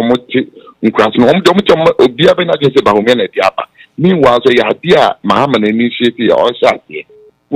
Mama, you project, but never be pre-war. I said, Mama, Aya, Aquafaso, a book a young people from Abajatum, almost a Yamuno, Omoya, the only credit in a moment. I think, I mean, some justice doing well, but I think they also move pushy because 2024 they were here, Omar and Shah Yenisa. Niyama MPP fui egusua kekekasa nyene to for 3 months. One is about say they break 80 or more, but about also there NDC there mom nyamaji support power because they are doing everything they can to break the age. And the message by Sammy James. If not some pa Miss Lynn pa I was say I'm Australia hands me also our fan base because you do have it. Why? Okay. But Sammy Kasa. Okay. I know you take more calls, but just a few responses. And let me indicate, comments, very enlightened and well informed, and I appreciate both for and against, and I appreciate level of discernment, and there's a more reason why we want more of these people to register and become active members of the NDC so that they can actively participate in the political and governance process back home. Now, Yenuana Udi can free no, or can be say, Bawumia statement why make was which statement is that Ghana card who here 10,000 interchanges. Me must na make an intro. So in other words, Yenuana person or can't talk Dr. Bawumia the end so say Ghana card. So one for 10,000 interchanges. If it's on one case, what trans no dream who year, Obe who say 1 can ye. Obia ni wa can da Ghana card so nim faso. So one for so na Ghana card so I was so one for so and MPP for person create impression because of making statement of this is the first time I might be implemented Ghana card. And you no credit. So, but let me clarify this. And OBBA you can check. And Google you can check basic things. The need for Ghanaians to be registered and for us to have a Ghana card. In 2006, and pass even the acts empower the National Identification Authority to collect the data of Ghanaians and issue Ghana cards and for foreigners as well. President Kufuor Abreso. And the President Kufuor trainee personnel for NIA procure equipment started our processes. As a matter of fact, by 2008, President Mills winning ya President Mills and President Mama come in 2009. Yeba President Kufuor started trading for Ghana card. So the Ghana card process started then in 2009 near trading. Now the main problem with Kufuor system and say now just a open Ghana card a okosa lie. Now what trade would we are yamawa kufie. O card ni ready and ya frost ebeje. Enti Kufuor Abreso no over 2 million Ghanaians are omo register for Ghana cars omo cars here ready omo ntumi ankoje cars ne yetu guye eno so gugu sisi ya obehu ebi koje omo Ghana card but ebi so no yetu guye. So President Mahama and President Mills, the Omobile, they didn't touch their President Kufuor starting because now Mamoyan to us. They allowed that to work. But process ne hete a snag who said there was a major defect with the process. Very cumbersome for Obi or Pegana Casa unko register in the lives while no we are wakufia my friend amana badafo from when efficient. The MP system a bet to me register Obi for Ghana card na I issue no with the card instantly. The 2014 NNDC under President Mahama by ya started this Adin Hujuma. By 2015, na yene company be from a margins group yenya new system it me issue instant cars. And you say a be pilot. The pilot in 2015 for foreign nationals in collaboration with Danida. And sa card number foreign nationals na. 2017 President Akufo-Addo Vice President Bawumia bae no. Na ye wo NIA omo office wo bibia ye wo personnel wo afidie wo system it in issue instant cars ya pilot system no with foreign nationals. Into omo bae no and omo say omo be rolling it out to cover the entire populace. Omo san so kra ko ye procurement be from ebo no kra ko soro. But at the end of the day it is the same margins group who were procured by President Mahama in 2015 to start the instant issuance of cars and omo yes ejuma we the software ye dey yes ejuma President Mahama buy. So yes, Ghana card ye good say Ghana for benya identification card bi akrake wakra wo bi because voters ID card I just say when you 18 years passport so nyo bia na wusika wo benya bi be Ghana card dey every Ghanaian citizen bi atimi nya bi ye nyina ye database said your kind no aboaye ama ye dey fight crime. It reduces the risk near the idea because you need baby address even though say you data like that driver's license data or the telcos have data of their customers. This is the first time the Ghana card no provides us with a wider and bigger source of data. It's very good. But sa card ne kita wona ya shen so dey say we Ghana ni no. Eso ni fast one change interchange. And to petrol say wo car wa short to fuel la o de wo car ni ko shell na mo Ghana card wo betumi afele tank unya bia ene ya ye mofre wo primary schools ni JHS 3 years ni abinding new syllabus aban so ontimi ma wo textbooks no Ghana card e be provide textbooks ama ye mofre enya books esua de aba be ye mpanyimpa doctors lawyers ne de keka wo betimi ayebisa yete he ya enkora nya aduane ni school caterers for school feeding 3 months need they are on strike. Ghana education here bas and Ghana card fixes our problem. So unemployment I increased from 6% in 2016 to now 14% in 2021. 2022 put the far worse. All the security reports, but including reports from Abainwe Kandapa, the biggest threat to our security as a country. High unemployment, especially youth unemployment and graduate unemployment. Ghana card never solve one. So it is good, but it is only a means to an end. What about the measure? Say Ghana card never one. How kwaje bosia? Yet me who baby I would say who identity ne dia keka ho. Na you did a business. And Zakra no wakwa kwaje bosiano. O kwaje bosiano so credit must be available. And when check private sector credit, it is dwindling sharply. Banks no kra mo bosi because the Ghanaian banks are no mo maye mame mo ye bojo juma bosi nyina na ban we waguno. And the Unibank way. Pa kwesi Indium GM Bank e wenfa. Amwa ben UT way. All our giants omakumomo. Backless o pe bosian wo dia wakwa adwuma okejeti a obema o.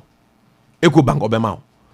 So yeah, talking about bread and butter issues, high cost of living, and Ghana for bread because of higher taxes. Ne abino insensitive policies. You don't come and insult our sensibilities. Say, Ghana card no so one fast watching BB. Ghana card here. Finally, okay, BB about or say before COVID no. Na Ghana economic indicators ni na far better than 2016. Me pacho enya no kre. Ye no ya no kasa no. Kasa kama.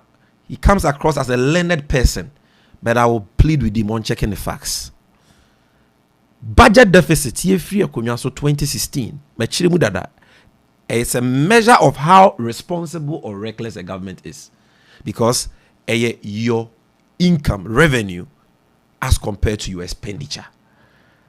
2016 no is 6.1%. 2019 before COVID now is 7.5%. Is that better? Is 7.5% deficit better than 6.1? Debt to GDP 2016 it was 56%. 2019 it was 63% before COVID. Exchange rate depreciation 2016 Joma Mefra Konyaso na CD depreciated 9.6% for the whole of the year. 2019 before COVID, or say before COVID, it may man before COVID figures. 2019 the CD depreciated by 12.6%. Is 12.6% depreciation better than 9.6? So what I say? Pre-COVID na yonko manufacturing sector, every emerging economy be able to mpon ejinade ba because of manufacturing, adding value to what you produce. The manufacturing sector in 2016 grew by 7.9%. 2019 before COVID it grew by 6.5%. The financial and insurance sector 2016 grew by 8.1%. 2019 before COVID it grew by 1.5%. The construction sector 2016 it grew figures na me bobo na minchum. Ye wo kwan in economics anasika semuno ye de measure the growth of sectors and subsectors.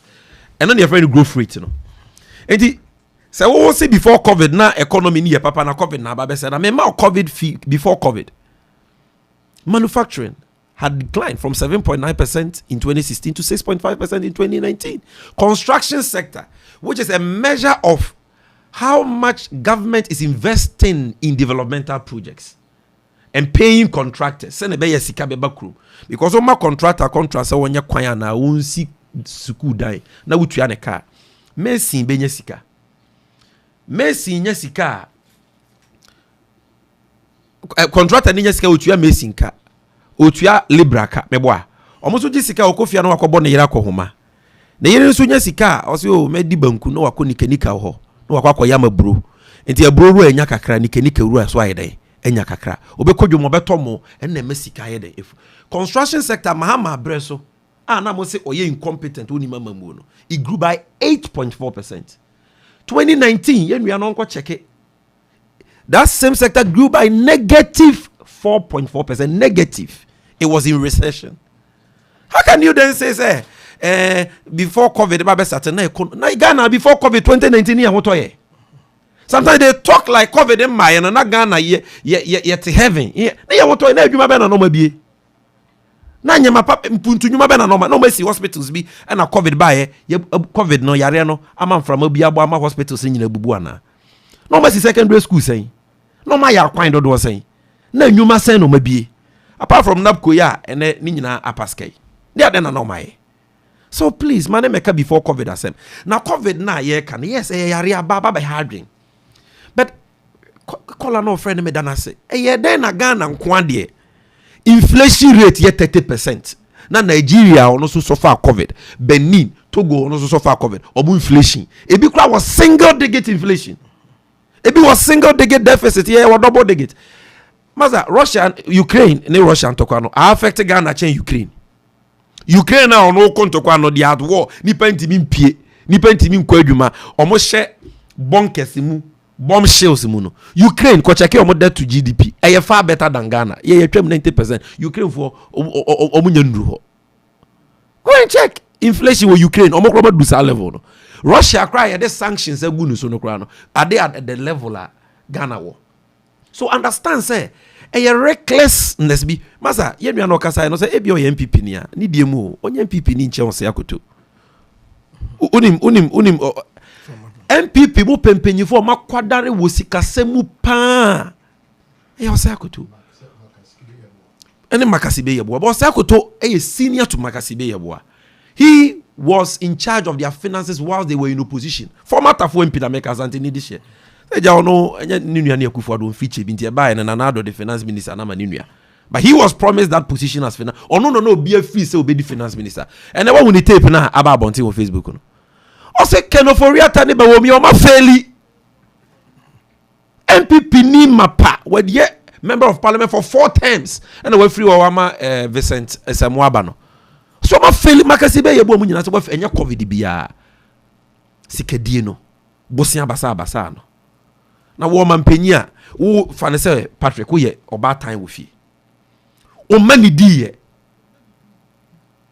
not a strip club na wo to champagne akese e ma akese e na woni o mutwa spelele o to me to textbooks e ma primary school nkoda and so charter private jet every 1 hour Ghana for bo ka $20,000 mata tie mi o 1 hour se kura de Nana-Addo so yama ni bu afu uni ze Patrick first no private jet no na otu kwan na wako han enti oba no wo Ghana wo han private jet se de o se ya ma de buofu nti uni de waye wako lease jet no Boeing 737 no ya ka zo bia lease ya de a e che se wa bonat na se Nana-Addo uba Ghana kutuka international airport terminal 3 wa park private jet ni si wo wada o dwade o every 1 hour $20,000 wada no 20,000. Adai.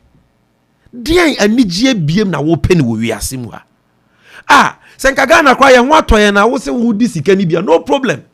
But them kwa nya bia ni.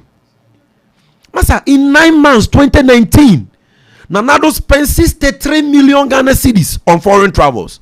Titi sika 630 billion. Why?